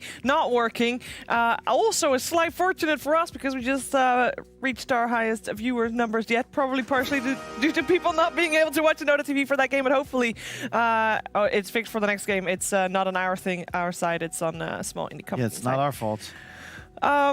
But we are profiting from it. But I mean, this game definitely deserves that kind of love as well from everybody watching. And I think, T, you had one specific point you wanted to make regarding Team Secret. Oh, I did. You did. Actually, it's for both teams. I think the warding in this game was exceptional. And this is basically like a budget weatherman right now, guys. If you really can ask for a pause if you want. Can we pause? We need the dire vision. Everyone, give vision to everyone, please. Production. Pause. All right, so look at the minimap, guys. This is what's really important. Minimap. The way in which this game works, Nigma just won a fight. Oh, sorry, Secret just won a fight on their own side of the map. The minimap, Puppy flooded their side with sentries, allowing themselves to have full control. But the issue is, they never really got control on the opposite side of the river. Radiant advantage in this high ground area. They have their Envision that just expired. And I just think the Vision game from Nigma was exceptional. They're taking pretty much every fight, not even fighting into Vision. That's the key thing here. They're fighting into complete fog, complete darkness, and they're able to outposition and outmaneuver Secret when they're the ones who are pretty much seeing most of the map. Very odd that Secret did not buy a Solar Crest. I thought Poppy would do that. And I think let's watch the fight anyway, just for the fun of the team fight. Is I think in a lot of ways just that the itemization from Nigma is superior. Yeah. Also, that drain from mind control on Tomatu, that pretty much wins the fight. Like at this point, you're playing without a carrier's Team Secret. The net worth doesn't matter, and they've already lost Doom and Lion in the pit. Can we? Yeah. So we pause again for 1 second, just for the fun of pausing. Oy. So this high ground for Radiant, where they have that ward is like imber broken for Roshan control. And that is the one ward. That's what I was saying, but we couldn't see it in the previous highlight. Is simply this ward being available for Nigma is at why... the moment, you're meaning on the mini-map, right? On the mini-map, yes. On the mini-map, the Radiant ward, because when you're pointing, they don't actually see where you're pointing. I can't weatherman properly, don't really think... Did they even use that ward? Yeah, it's very helpful for that ward that is a little bit on the right, on the left side of the Roshan pit. Did you even watch the game, Kyle? Yes, I did. That ward didn't... It was so good. I just I mean, it's a support play right here. This is the warning game. What's team here? Fight. Yeah. And in this team fight, I feel like it's just it sets themselves up. They can't get wrapped around. So it's very mind control had nothing to do with it. It was the ward. The ward is what allowed. And this is why we don't do weatherman with 2 people. Yeah. What, Kyle? Why? What? No. If you were to break this game down and you want to say like one thing that you want the team to improve the next game, like what is the main thing that you think Team Secret did wrong? I think Zai has to utilize his gold better and either be somebody buying more items similar to what Puppy did, or he has to be like some source of damage or control himself. He didn't really have gold though. That's the issue. He had a lot. He had an Aether Lens, a Force Staff, half of a Lotus Orb. What else? But he was a bounty hunter. Yeah. So basically, the issue here is simply when they got those items, they never took a team fight that was successful. That's when Nigma hit their stride. And the way in which this lineup works, Veno hits jungle, Bounty with his move speed and ability to play offlane by himself, he gets, cheap stuff. And then 2-3 big fights with Track, he then jumps up the net worth. That fight never happened, so his items always look bad. He could go for cheaper items that are better looking. Well, but, I just think they swapped the roles a bit. Like, Puppey was 3 for sure. Puppey was huge, but I'd like to see, like, Puppey should be the one trying to tank the Razor. He finds mind control. MC was playing without a blink, correct? Like, there isn't a scenario where he should be able to get a full link on your gyrocop. Now, That there's loses one you the thing game. that both of you mentioned while the draft was still going on. When we went for the last pick of Secret, I asked, like, what does this hero need to do? What do they still need in their lineup? And the answer was pretty simple. They need someone to go in first. And then they went with Bounty Hunter.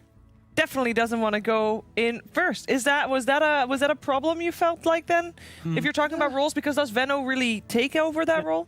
Bounty can go in first when he gets like that plus 2-3k net worth, just with the shard, with the damage mitigation with that, it's very strong. The issue simply was Nigma just hit their stride. I think Secret, they played really clean Dota. Rotations of Timberman sitting behind the tree line being ready to counterplay. They're playing really, really well. But they weren't ready, 3-4 fights down the line, to then counterplay when Nigma grouped up as 5, and they were like with an SMY jug just barreling into this mid lane. They were never ready for, they're coming at us now. We're the ones running at them. And that alone, that kind of gave the shift of momentum towards Nigma. And we just saw the highlight, 3 rotations go to Nigma. The bounty pick is kind of cute. It's niche. They're trying to do this jungle Venno. It unlocks the Venno jungle for sure. Yeah, but the thing is, you still don't have anything to handle the Juggernaut, and that was a big issue. But really, hats off to Kuro, Miracle, and the boys. Miracle. I want to say hats off to ILTW. A lot of pressure on that guy. 26, 3, and 28 combined on those 2 cores. Both, I think, played excellently, and yes, credit to ILTW. Yeah, it was phenomenal seeing the team there, of course, for showing with this roster as Team Nigma. Let's find out if they can repeat their results in game number 2, because that's where we are headed. Stay tuned. We'll be right back after a break.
Team Secret versus Team Nigma, the type of Dota we love to see. And we already loved game number 1, and we hope that game 2 lives up to our expectations just as much.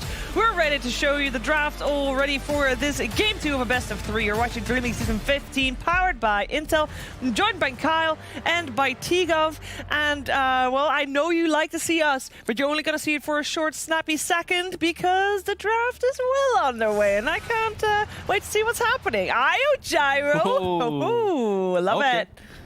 They gave him the PL. You know what I'd love to see from Nigma is the refreshing take on IO Gyro, because of course RDW, he loves playing, you know, some IO carry. What's also pretty good? Gyro mid.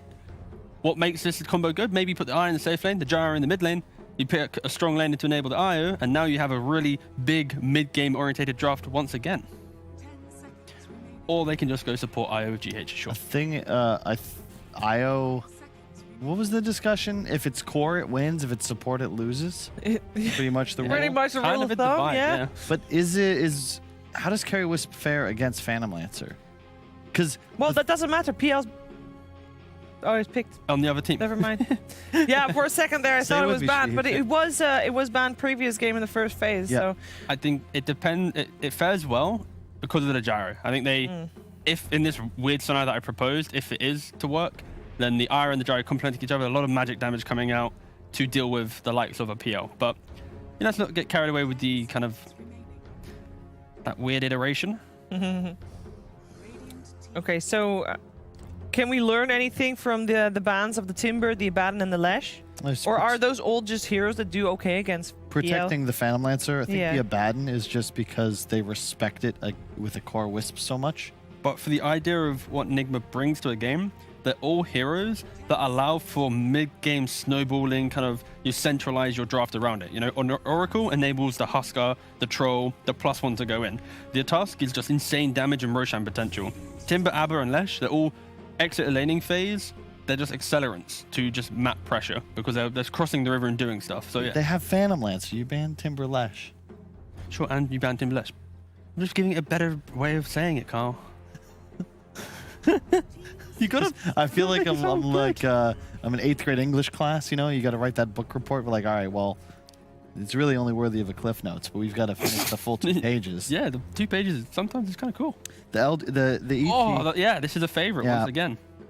We saw ET played by Brain very successfully on the off lane. Is there a chance Mind Control takes this one? I'm down for it. Yeah. Has he played that? I know you're all big on the checking of the pubs of the players, T? I'm checking. I'm having a gander. Right. Every offlaner can play ET. Seb was doing it before he even got He hasn't played it.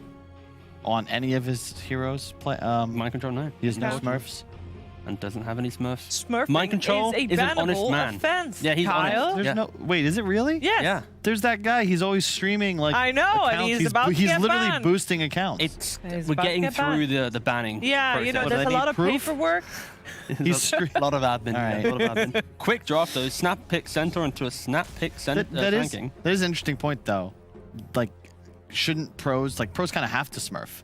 That's why you hide your match history. Otherwise, people can find out what you're playing. It's open in the API. I feel like if you're practicing in pubs, you're playing pubs to public. You don't need to hide. Yeah, you're playing with 9 other people. Yeah, sure, but that's a talking point for another day. We got a draft of game 2, Nigma and Secret, Kyle, and we have a Sanking and an ET. So this, again, I'd love to see this be an IO ET lane, Sanking in some 4 or 3 capacity with the gyro mid. I think that it plays well to the evolution of this team with RTW and Miracle, and I really want to see them just try something a little bit more creative because they have got game 1 up against Secret.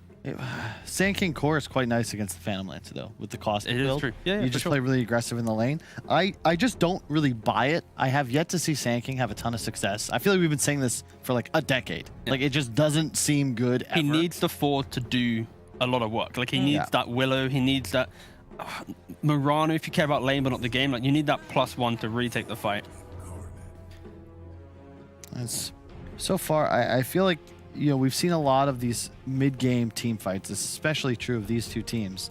And right now it feels like Secret have a lot more in the bank. Like, the initiation is just so much simpler with an ink swell onto one of the 3 heroes. It's the opposite of that as well, though.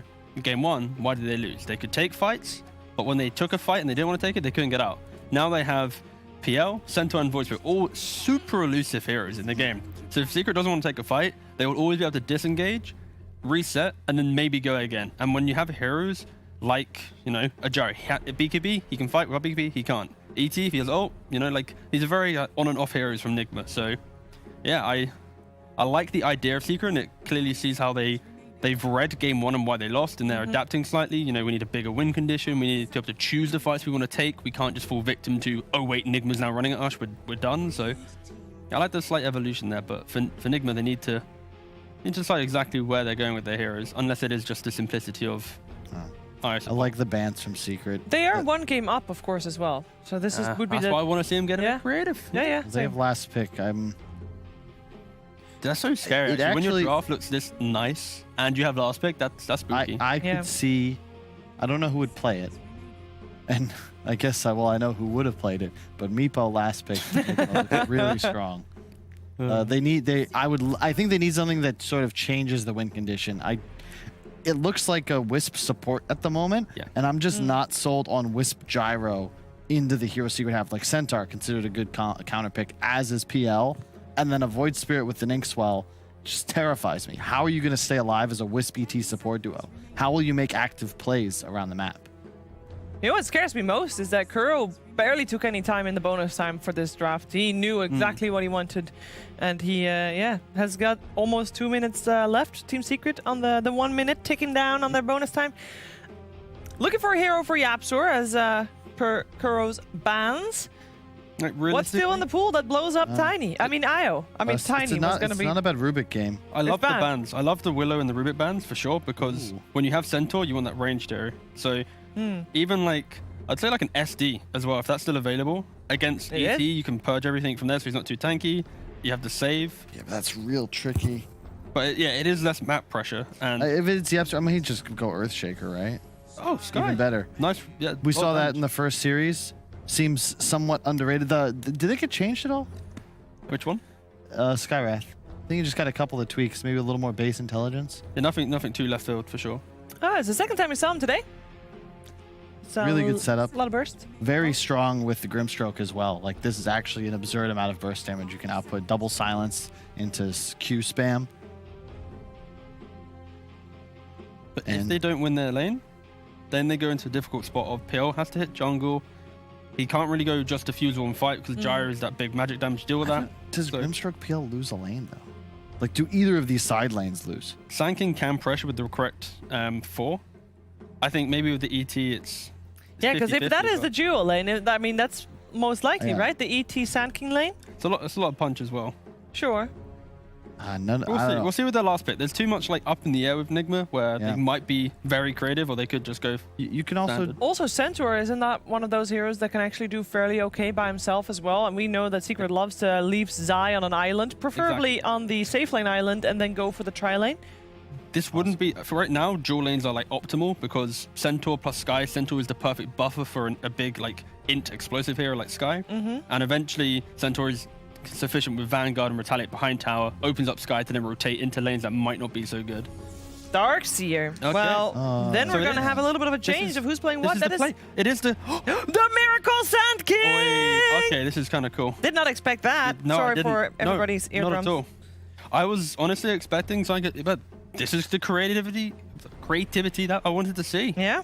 Woo, this is refreshing. I think Mind Control is the only player in the world I'm happy to see on Darkseer, but this is ambitious. Like, you have a really cool setup now with Vac into SK stun, and we've seen some people try out SK mid, but the trouble is, like, where are your item peaks, and, you know, how are you going to scale? Because the trouble is that Secret's lineup is just going to get more and more formidable. But the laning phase could be okay. Caustic build against Void Spirit, how he'll win that, right? Yeah, Sand King will be able to pressure for sure. I would love to see the Arrow play aggressive, potentially into the PL. Don't just accept some Centaur Skylane where they're bullying you. So initial 5-man smokes, entry into the game, get good vision out, find out the lanes will be critical for this game. But I love the creativity from Nigma. It's just a breath of fresh air seeing them just pick different heroes rather than the standard, like, what they used to do pre-patch. So, yeah. It's going to be a great game. Will we have a game 3? Maybe. I hope so, because Dota is real good. Yeah, it is. I think so. I like to your point, what we're seeing out of them, because I think that they've been missing this sort of X factor. Like, oh shit, miracles on Sand King. This is something we haven't said about this team. We haven't been surprised by them much last season. People just saw the 1,000 game record on GH. Sorry, I jumped ahead. That was the highlights that are shown. Sorry. No, that was good. Yeah.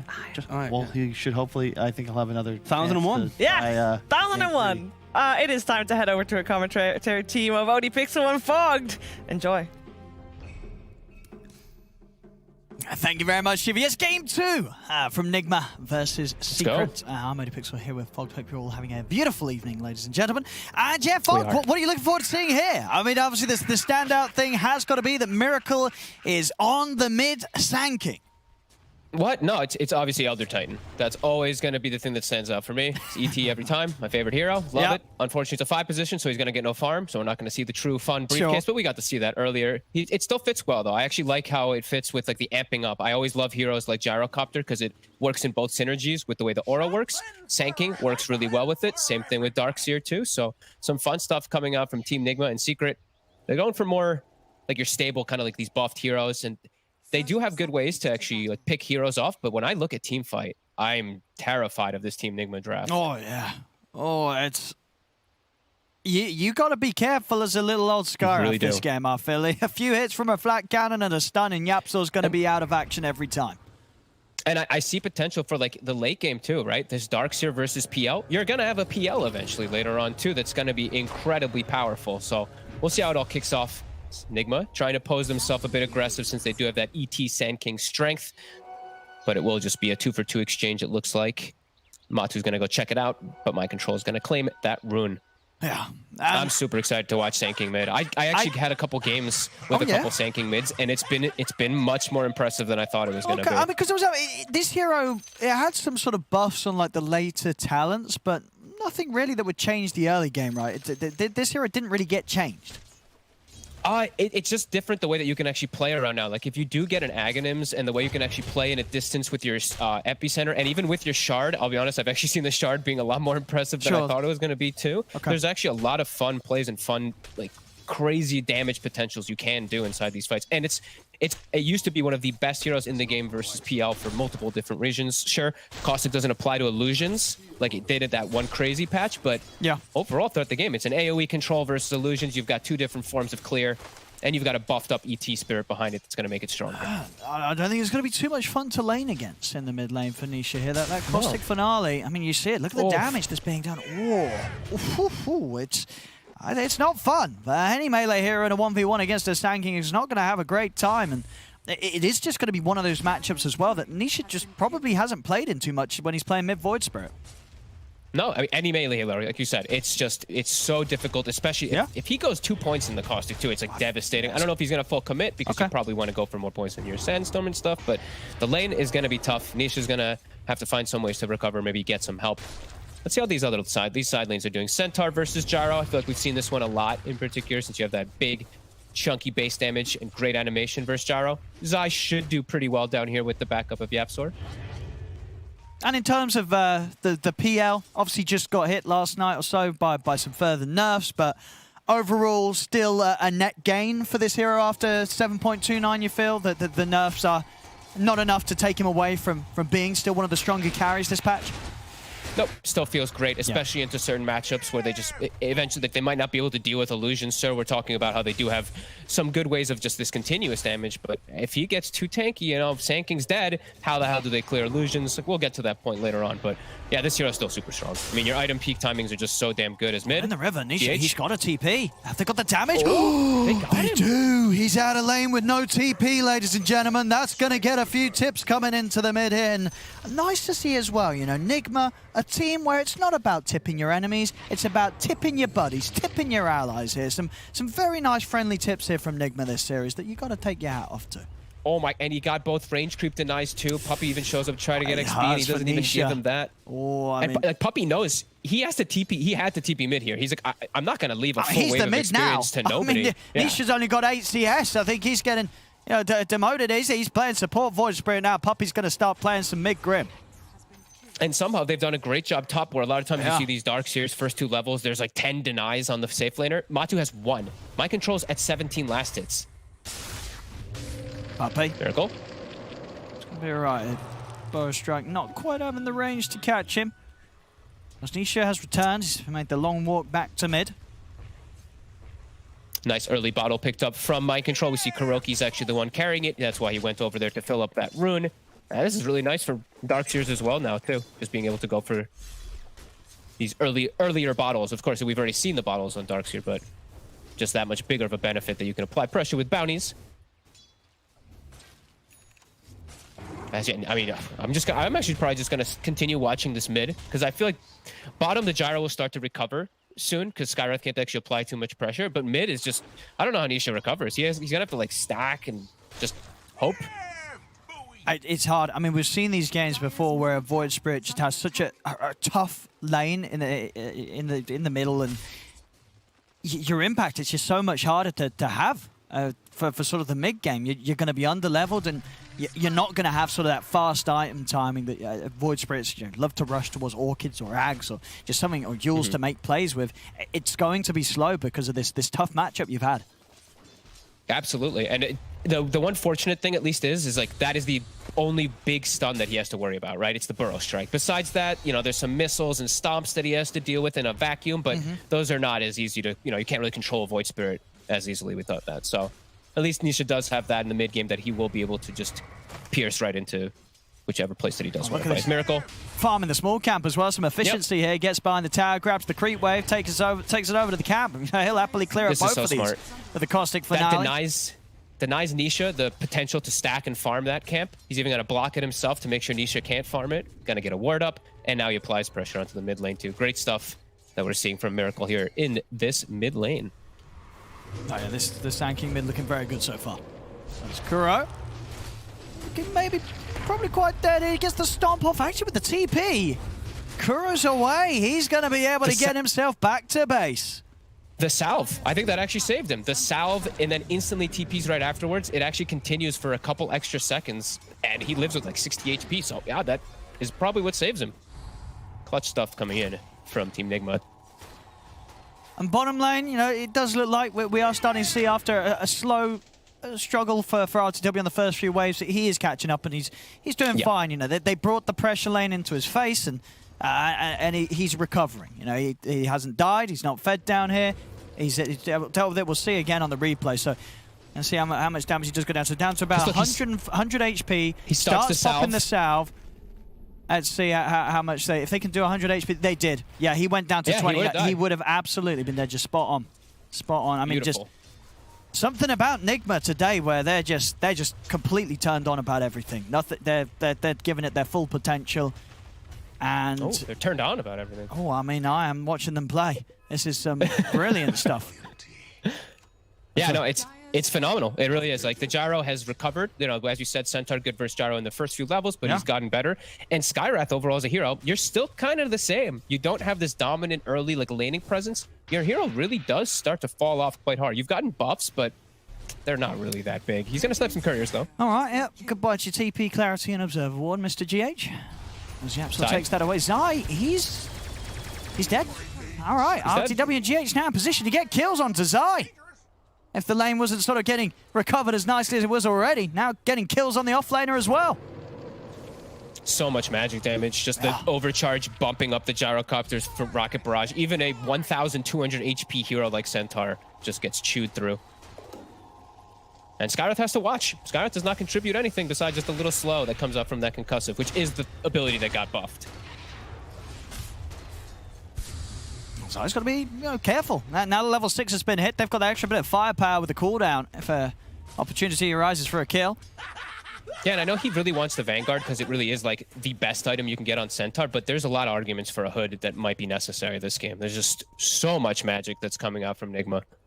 Yeah, I mean, as you say, Vanguard is what he's got queued up, but I mean, I know it did get buffed, but you're absolutely right. A hood is going to go a long, long way here this game.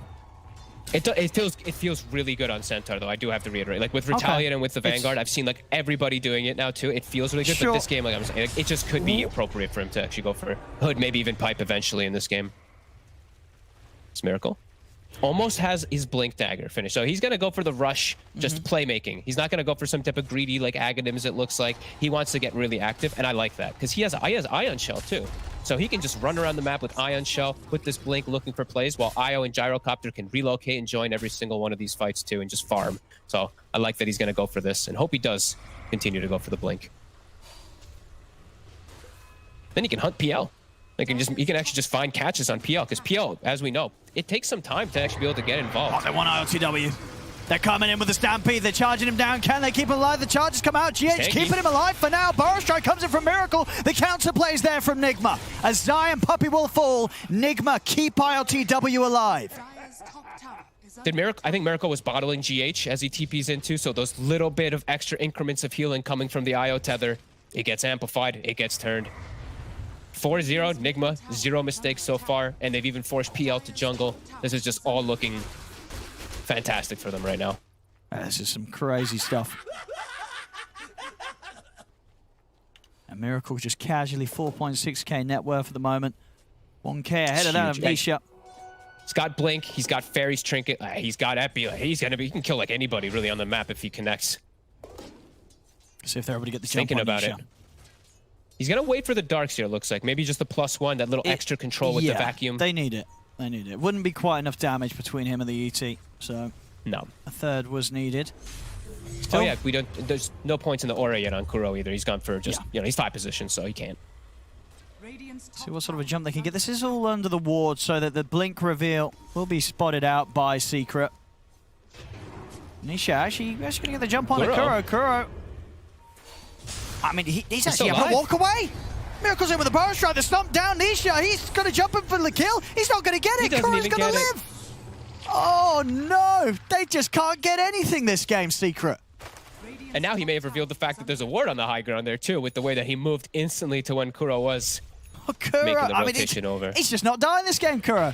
Look at that play up top with the healing salve in the river. Nisha not able to finish him off. He's unkillable, Kuro. And yeah, look at this, the D ward. Immediately, like I was saying, he knows because of the way that Nisha moved toward him and the way that they've reacted running away, he's going to be able to get a D ward. He has Tranquil Boots, so he full heals too, and now he takes a point in Aura to be able to buff up, all that magic damage his team has. Yeah, this is really good stuff from Nigma. Nisha. Look get a courier. Value. They need that.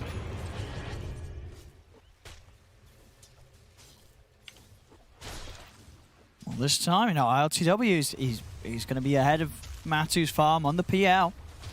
And he's going to be able to get this Maelstrom that is so good versus Phantom Lancer, and he's got Overcharge behind him, so it's buffed. It's spell amplified versus that PL2. They got a deep ward as well to be able to watch while Matu is farming. They know Secret is not fight ready. They can just keep running at them right now with this early Blink Dagger. See them trying to catch Nisha, and missiles heading his way, but they won't dive in for him, Nigma. But they're forcing. Look at Matu's positioning. They just forced him completely out of the right side of the map. Just wasted like a full minute of his time to go TP to jungle. They'll take the Ancients away. They're making all the right moves. And we did see Zai. He did go for Hood, by the way. He did not go for that Vanguard. And he's going to go straight for the Blink after. Yeah, it's like all magic damage. It really is. It really is. It absolutely needs that to turn up to the fights and get involved, especially with the levels that Nigma's hero is getting in against, especially against the mid-sanking Miracle kicking out an insane amount of magical damage. Another power rune for Miracle. Has he gotten... Is that every single one, I think? I want to say. Did he give up any of them just yet? I don't believe so. We're seeing as well was the fastest Blink Dagger timing. Not too surprising though, seeing as how well his lane went, and he is the mid-sanking. He's going to have that boost to farm, especially with those cute little moves he made around the small creep cap. It's the fact that he's so high level too. Like he's got max Sandstorm, max Burrow. He's got, of course, as we said, the Fairy Trinket. So it's like PL, when he shows up, these illusions are going to die pretty quickly. Include like an Ion Shell as well being thrown in. This isn't going to be an easy recovery for Secret by any means. I mean, that is the thing. So for Matu, what's his game plan? When he's got the Diffusal Blade, is he turning up or can he not? When does he start thinking about getting involved? Is it after the first time, or does he have to get a few items in before he can fight into Nigma? I think he needs both the hood and the defusal before he even wants to get anywhere near the fights. But even then, it doesn't look easy at all. I think Secret has to play some type of playoff or pick-off game and then try to like outnumber Nigma or just catch them really out of position. Because I think if Nigma's ever grouped up, just like it started to look like in that last game, there's no way Secret can battle into this.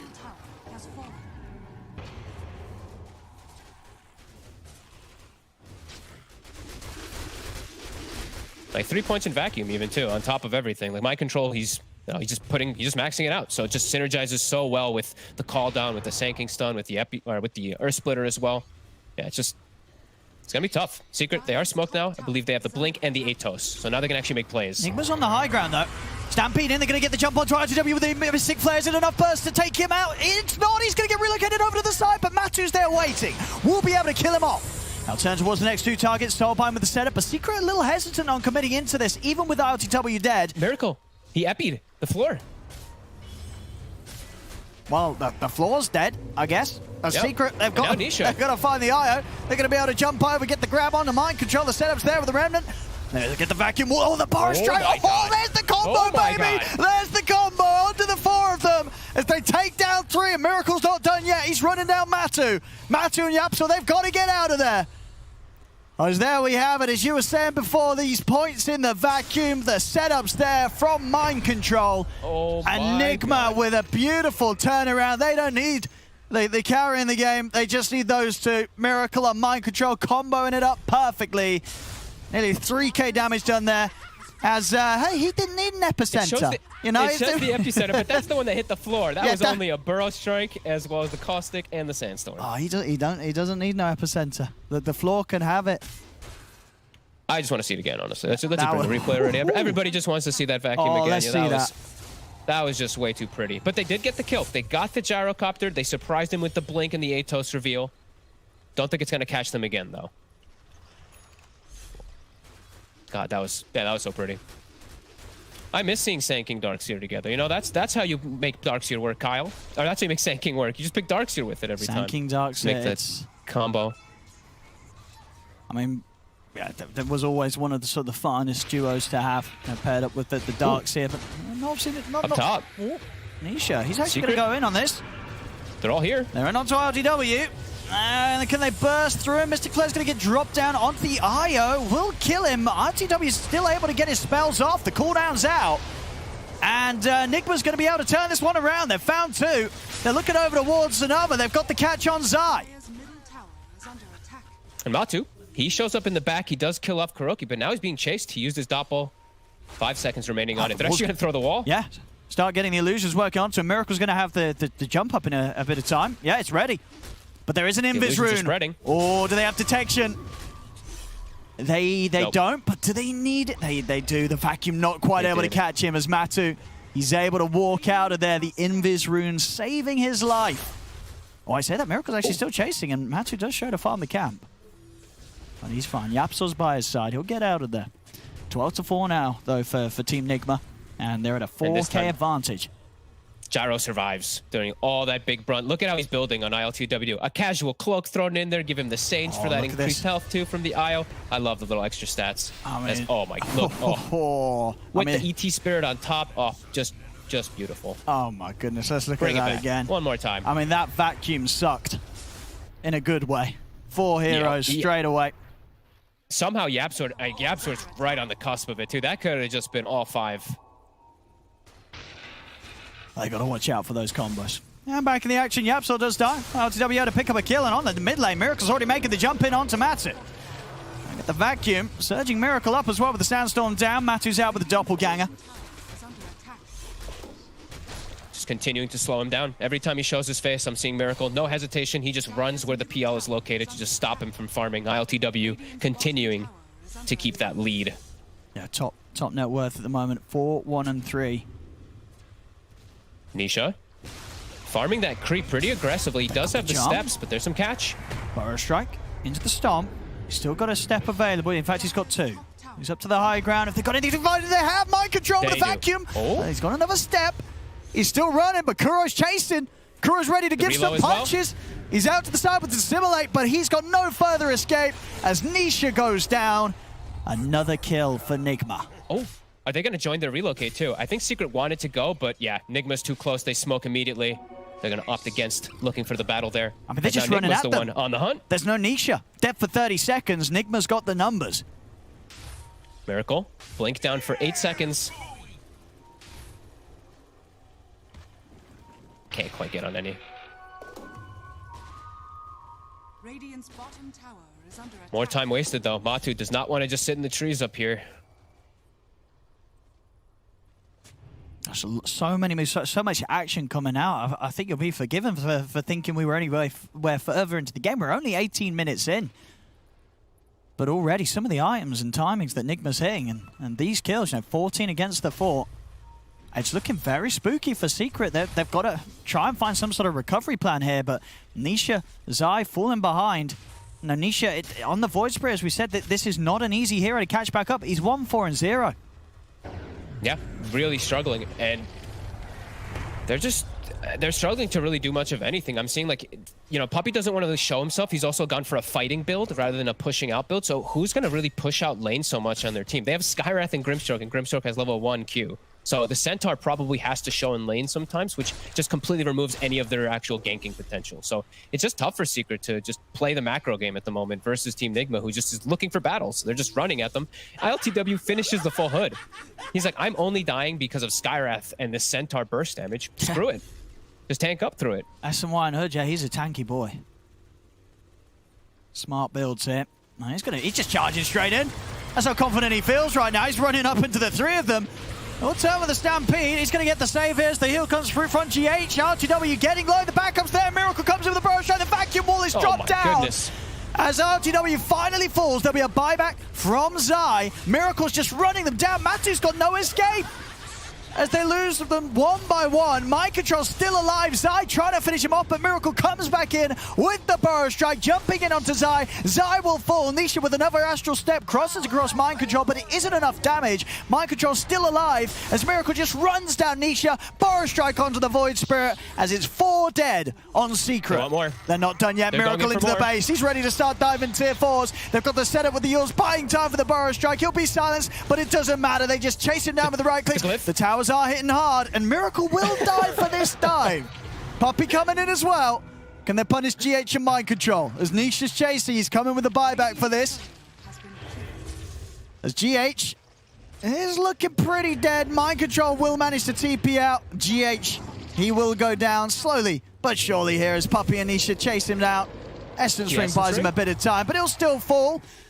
So, I mean, flashy moves from Nigma. A little too overexcited, though, from them diving in. Miracle's aggressive dive on Yapsor does cost him and GH's life.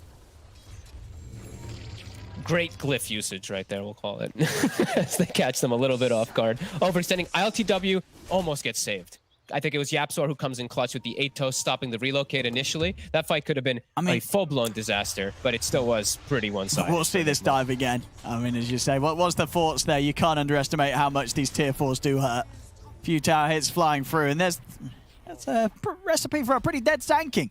Back in the action, we've got another attempt onto ILTW's life coming through, but he's still alive. The burrow strike comes in, he will fall, but the setup's been there. As the walls gets dropped down, Zai falls, Puppey as well. Matu's got to run.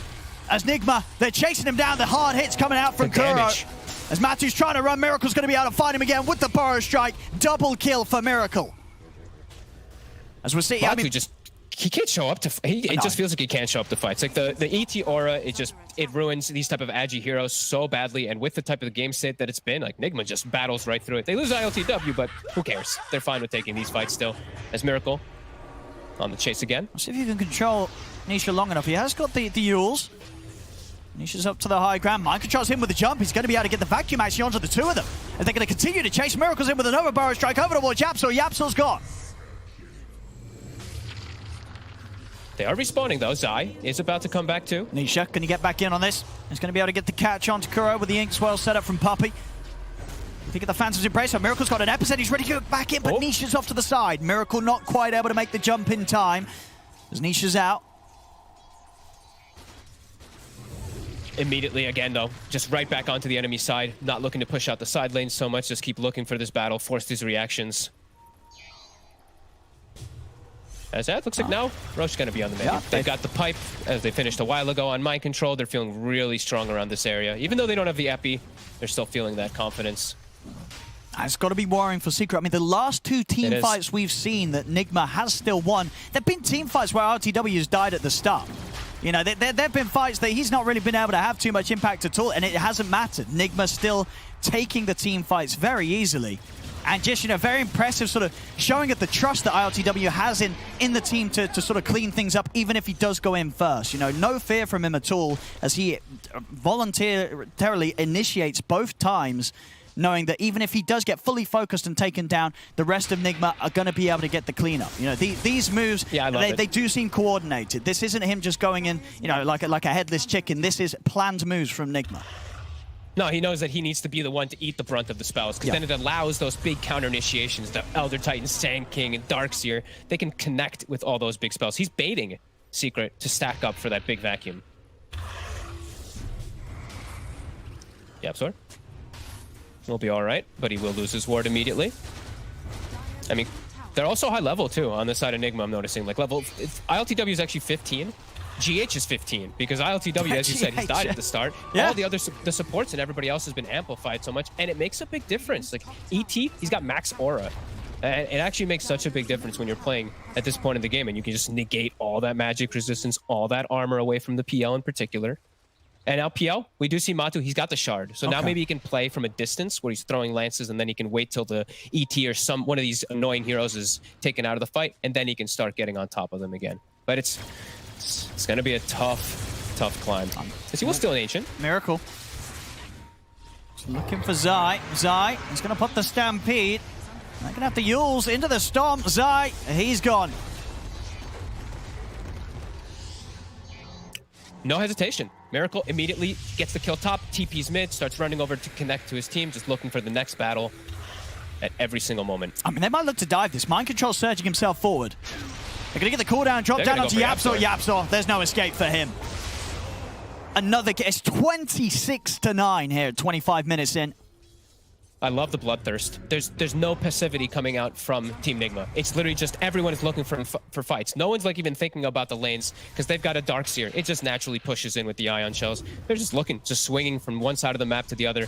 No space. Like Matu just never has space to actually go pushing out these waves because there's always some crazy fight just happening already from Nigma. Love it.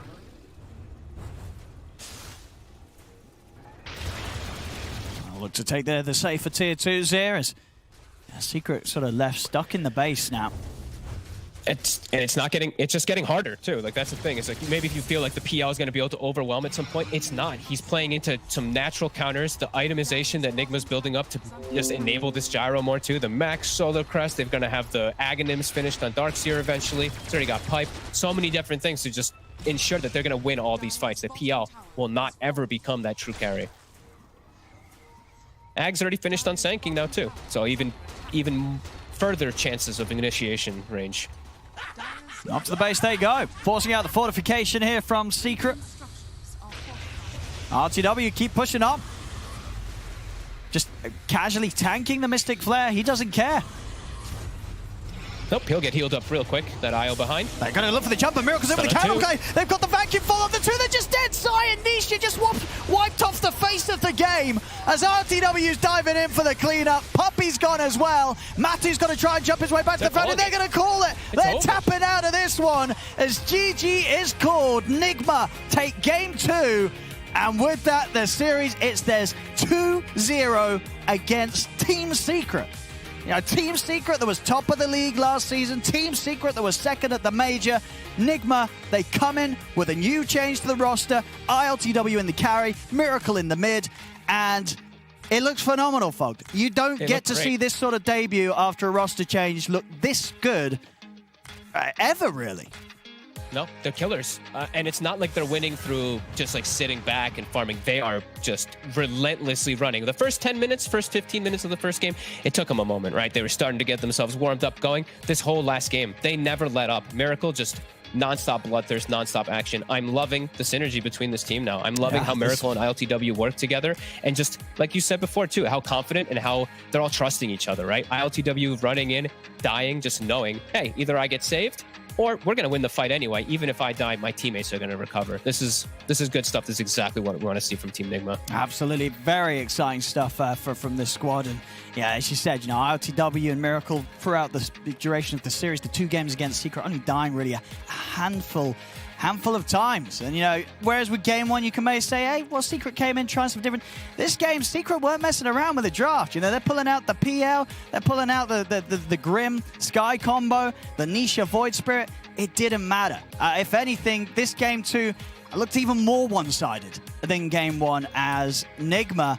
Well, I think, yeah, there's every reason for fans to already just be looking forward to their next showing as Secret starting off the league with a 0-2 and Nigma starting off with a straight victory. 2-0 for Nigma against Secret. Awesome performance from Team Nigma indeed against Team Secret, who came 4th at the major and of course 1st in the DPC season 1. Great performance. We're gonna break down the game and we're gonna talk hopefully to Kuro, and we'll see who we get on the line from the winner team. We're gonna do all of that after the break.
We were surprised by the Sand King mid, but look at this.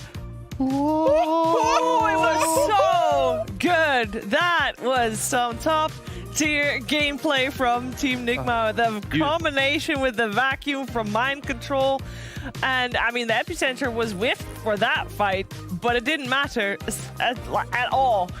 Great play from Team Nigma, and they kept their foot on the pedal to the metal. Pedal to the metal, because normally a PL needs a little bit of time to get online.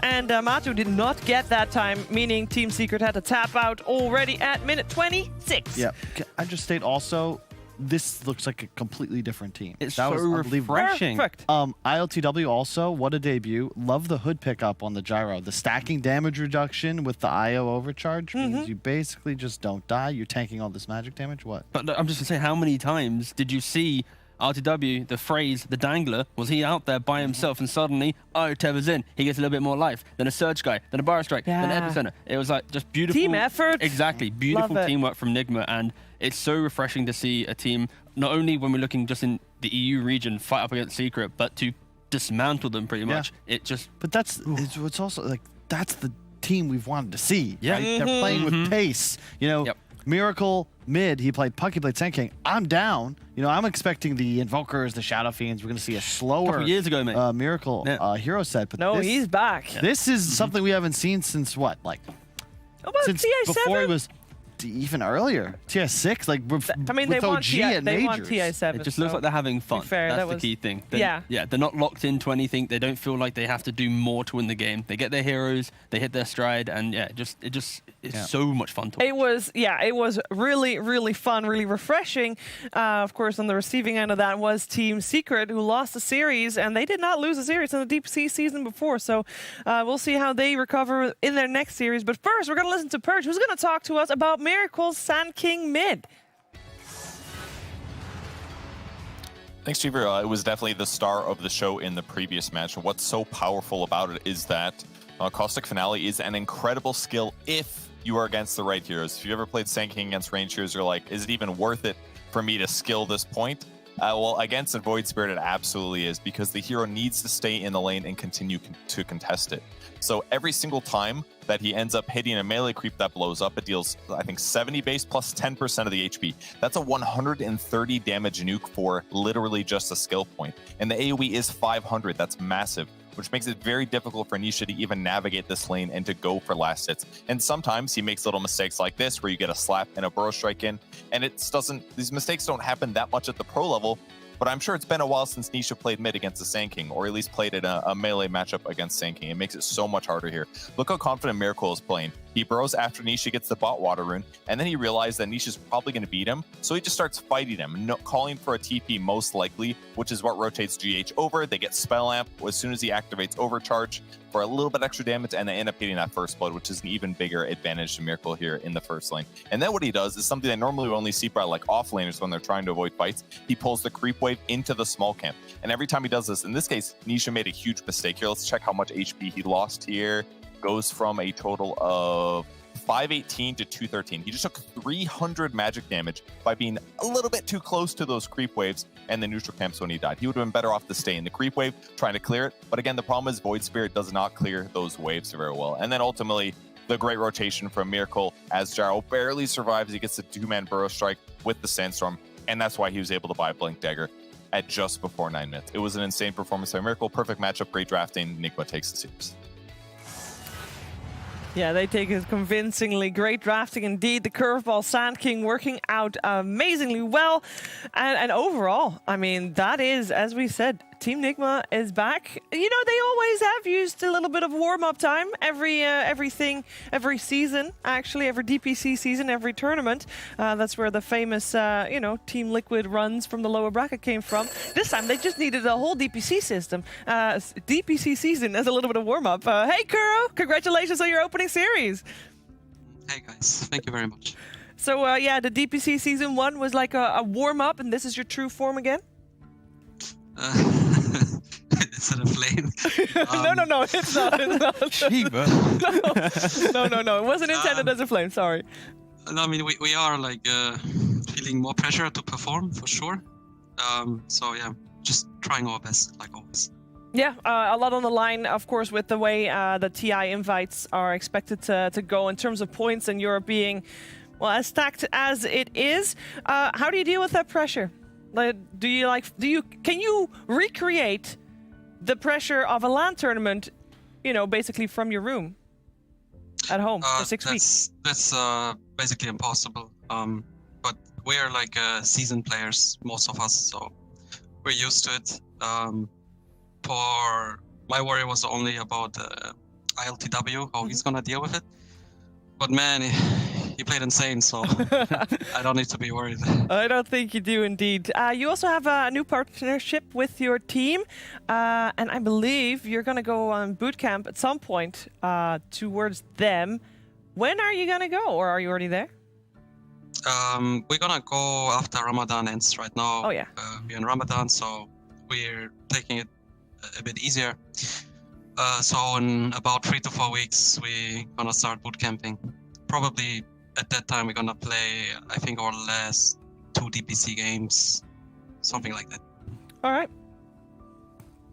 So my question, RTW, he plays a crazy amount of pubs, like 12 games in the last 24 hours he played in pubs. Are you telling him to maybe, calm down a bit before, now that he's in a team, or are you just letting him do his thing and it's all good? I'm just letting him do his thing. Whatever helps him. We're just here to guide him a little bit. He told me he hasn't played in a real pro team in a long time. He needs some time to get used to it. My job is just to get him accustomed to this environment as fast as possible, and otherwise he's doing his part, and that's really it. And as he's playing so many pubs, is he coming to the team with his own opinions on the game, or is he just kind of aligning himself to kind of the Nigma philosophy?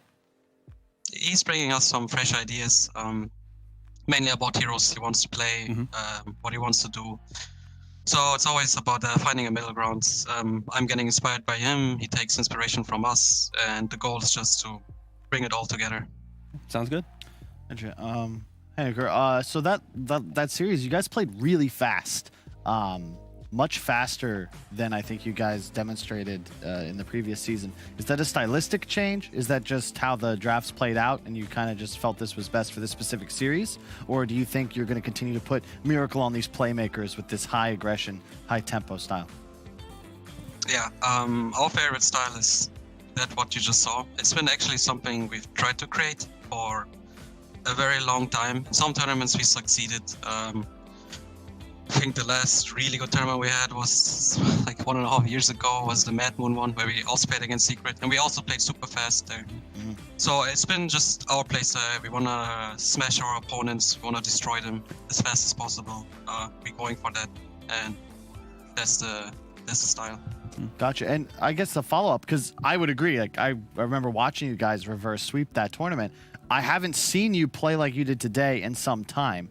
What do you think the big shift is? And is it ILTW like re-energizing the team? Is it the break? Like what do you think clicked today? The roster change helps in the sense of it's something fresh. There's like a honeymoon phase a little bit for our team.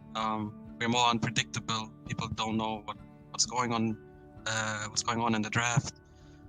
So I think it's just a combination of freshness and a little bit backs against the wall for us to perform better. We thrive on pressure. A lot of lands when we're in the lower bracket or close elimination. That's kind of when we thrive the most. So I think that's like a couple factors coming together. Cool.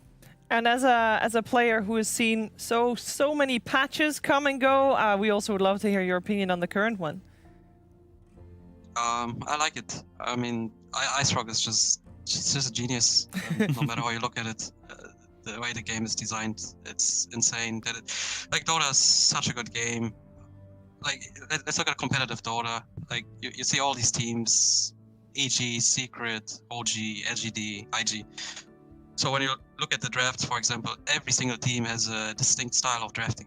They all look at the game differently, and all of it works. So if you look at this from a balanced perspective, like, man, it's insane. Like, no matter how you look at it, like every team can just play something else, their own ideas, and everything works. Yeah. So yeah, The patches, they're not breaking the game. Like, I always think there's gonna be one day when the patch breaks the game, but it's not happening so far. I have one final question. Before we saw the series today, we actually saw a video of you and Puppy talk about the leadership role, the captaining role. And in that, we had some clips of the original, the first Team Secret. Do you ever look back and think, you know, it's pretty crazy that all 5 of you are now captains of their own squads, all considered to be successful teams? For Puppy and myself, I mean, can't really speak for him, but pretty sure it's not very crazy. The one reason we chose these players is exactly that. We know they're very unique players. They're special players. They're gonna stay in the scene for a long time. We thought this is gonna be the best team of all time, and I think we were for a period of time. Definitely. So we kind of knew, like we knew who No-Tail is, who Fly is, S4. We kind of knew what these players are capable of. So it's more like it's meant to be what happens more than anything else. Yeah, okay, that makes sense. Kuro, thank you so much for taking the time to talk to us. And of course, once again, congratulations on a great opening series. And that, like, we love to see more of that style of Dota, please. It was very fun to watch. Thank you very much, guys. Thanks, Kuro. Thank you. Thank you. And yeah, I mean, this is the Team Nigma that we were waiting for previous season, and he said it himself. You know, sometimes they just take a little bit longer to warm up, and they play better on the pressure. And maybe the pressure of getting to TI is now getting to them, and well, you know. Dude, I'm just happy to see. I like totally agree with Kuro. Like this style that we just saw. That's what I think their fans like the best. That's what I like the best, and that's if that's what they like the best, like more of it, please. Yes. That's the. I haven't seen a 4-man Vac stun combo in what feels like years. Yes. I mean, they're okay. So if we're to analyze that, isn't there also a little bit of misplay from Team Secret in that to be allowed to get caught out like that? No. There's no time for that stuff. All right. I mean, it was very well played. Don't get me wrong. It was perfect. Loved it. So I'm just so happy to see at least this new version of Nigma. They play up against, you know, #1 seed in EU. Yeah. If this was any other team, we'd be sitting here going, well, but because they played Secret in the first week, they got to take away #1. We can now go, okay, they are a team to be reckoned with. How crazy is this season? I know, like, we came into it thinking, EU got wrecked at the major, weak region, we did whatever. get wrecked at the This major. is some quality Dota. Yeah. Talking about the old Team Secret, other than Fly, who was just second place at the major, the other 4-player captains, they're all captaining teams in this the top division. 4. All of whom, top 4. Top 5, according to some. Top 5. Liquid's in there. Upper division. Yeah, sounds good. But, you know, this just so stacked. And realistically, there is not enough room for multiple European teams to go to TI directly unless one of them wins the major. Yep. Straight up. Or maybe if Secret falters. Huh? If one wins, so the other comes second, and neither of those are Team Secret. Sure. And we're in a You're good still spot. close. Ovi's looking good. Nigma's looking good. But they both made roster changes, so they're already behind their counterparts in other regions. True, but they can both come first and second at the major. EU is climbing on right now, guys. Very ambitious. Very ambitious. Yeah, it is definitely a little ambitious, especially after the way Europe got smashed in the major. I mean, Team Secret did well, and by virtue of Team Secret coming 4th, Team Nigma just beat them with this current roster, meaning they would have at least come 3rd. Don't forget Kyle's storyline. He said the whole, you know, they have to beat them at Puppy TI. needs to beat Kuroki to then be able to win TI, but then Kuroki beats Puppy, therefore Kuroki can still get to the TI. For the last time, do you want to show your t-shirt again? I mean, we still have some people that probably haven't seen it. It's very basic. It's just simply that this represents Puppy. It's a mouse. This is Kuro at TI. Shadow. Coming after TI7, TI8, TI9. It was Kuro. Yeah. Past Team Liquid who knocked Secret out. The last point Kuroki made, I think, is really cool, and also why I think a lot of players still look up to him, even though he's like a dinosaur of the game. Both him and Puppy have a ton of respect for each other, for the game itself, you know, because Dota really is beautiful. And part of what made that major so competitive is that you look at IG, you look at EG, you look at Neon, you look at Thunder Predator, 4 different continents. Totally different styles of Dota, and it all works. And I cannot wait to see this patch develop. You know, with the next major, like it's gonna be a solid 5 weeks upcoming. It really is. I mean, you're saying 5 weeks. That is scary to think of that we've already had one. The time went so fast. We can take a look at the standings and see where we are as a week. Week 1. You know what's coming. You know what's coming. To an end. Who is at the bottom? No, sorry. Yeah, Secret's at the bottom, guys. Yeah, Secret and Team Liquid, they're out. There you go. Yep. Sorry, guys. This is Secret, the first ever lower division team attending TI. This is crunch time now. It would be kind of funny though if that were to be the case. They would directly qualify, but this is a meme, yeah. This is, I think, the time for Alliance and Liquid specifically to step up and demonstrate they belong in the championship caliber. Because while we keep talking about, oh, will these teams make it to TI? Go back to TI9. OG and Nigma, they were in the finals. Team Secret, they were 4th place. But that's like this is not. These are not like, oh, just good teams. They're worldwide great teams, especially when it's crunch time. But to have a chance to play there, the OG with Ana, the Nigma with LTW, like they all have to perform starting now and continuing. And I will give people a quick second to grab their agendas and pen and paper. Actually, you can also find this on multiple websites. But next week, Team Secret will play 2 series. One against Hellbear Smashers on the Tuesday and one against Tundra on the Saturday.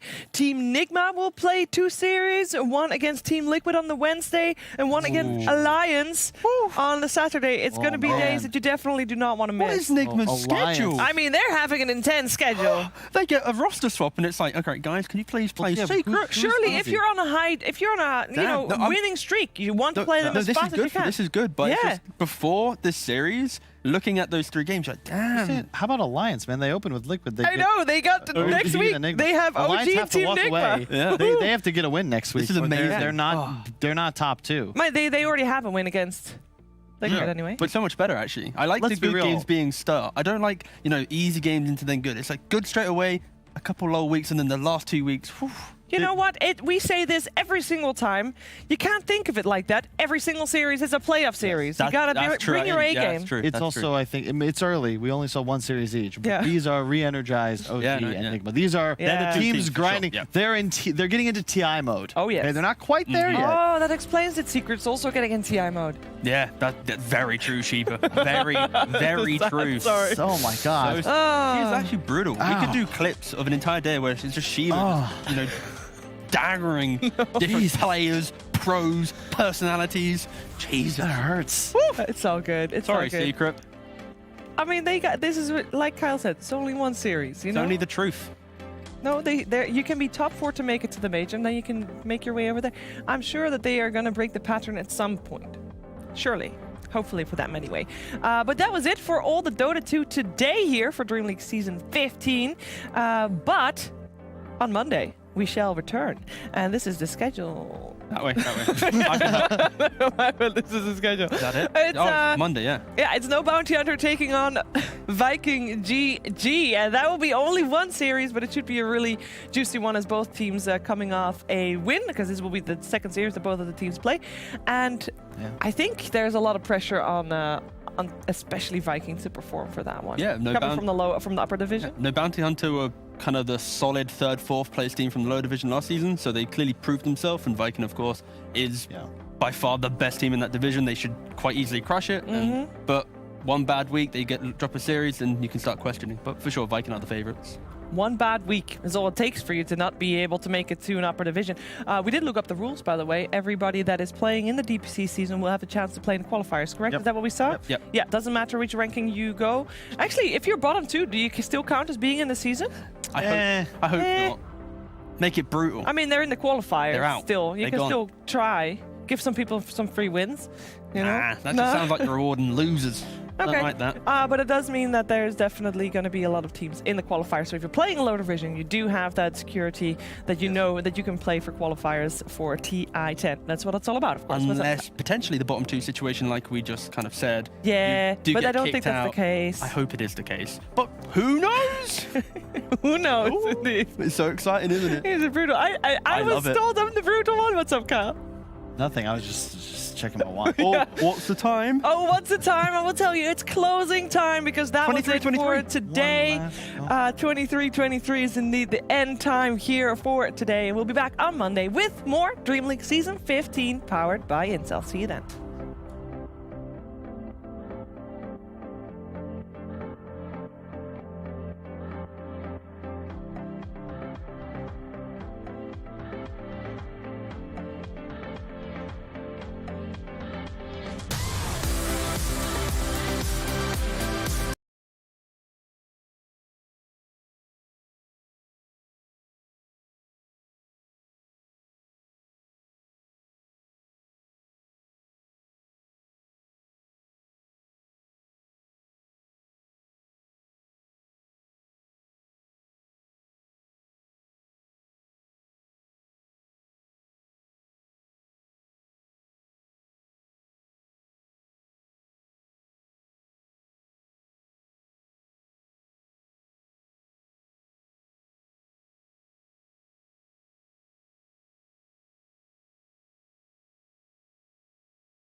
My name is Jordan Gilbert, aka Nothing. Hi, my name is Sue Lee. My handle is Snicks. I think it's important for these initiatives to happen. Empathy really, really goes a long way, and it always means so much to us, and I think that's where initiatives like this really help.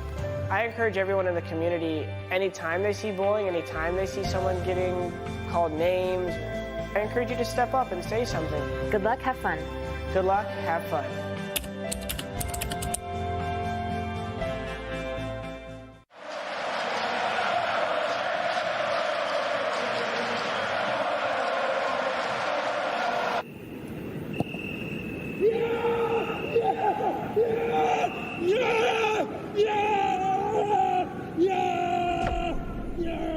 Start your esports career now at play.eslgaming.com.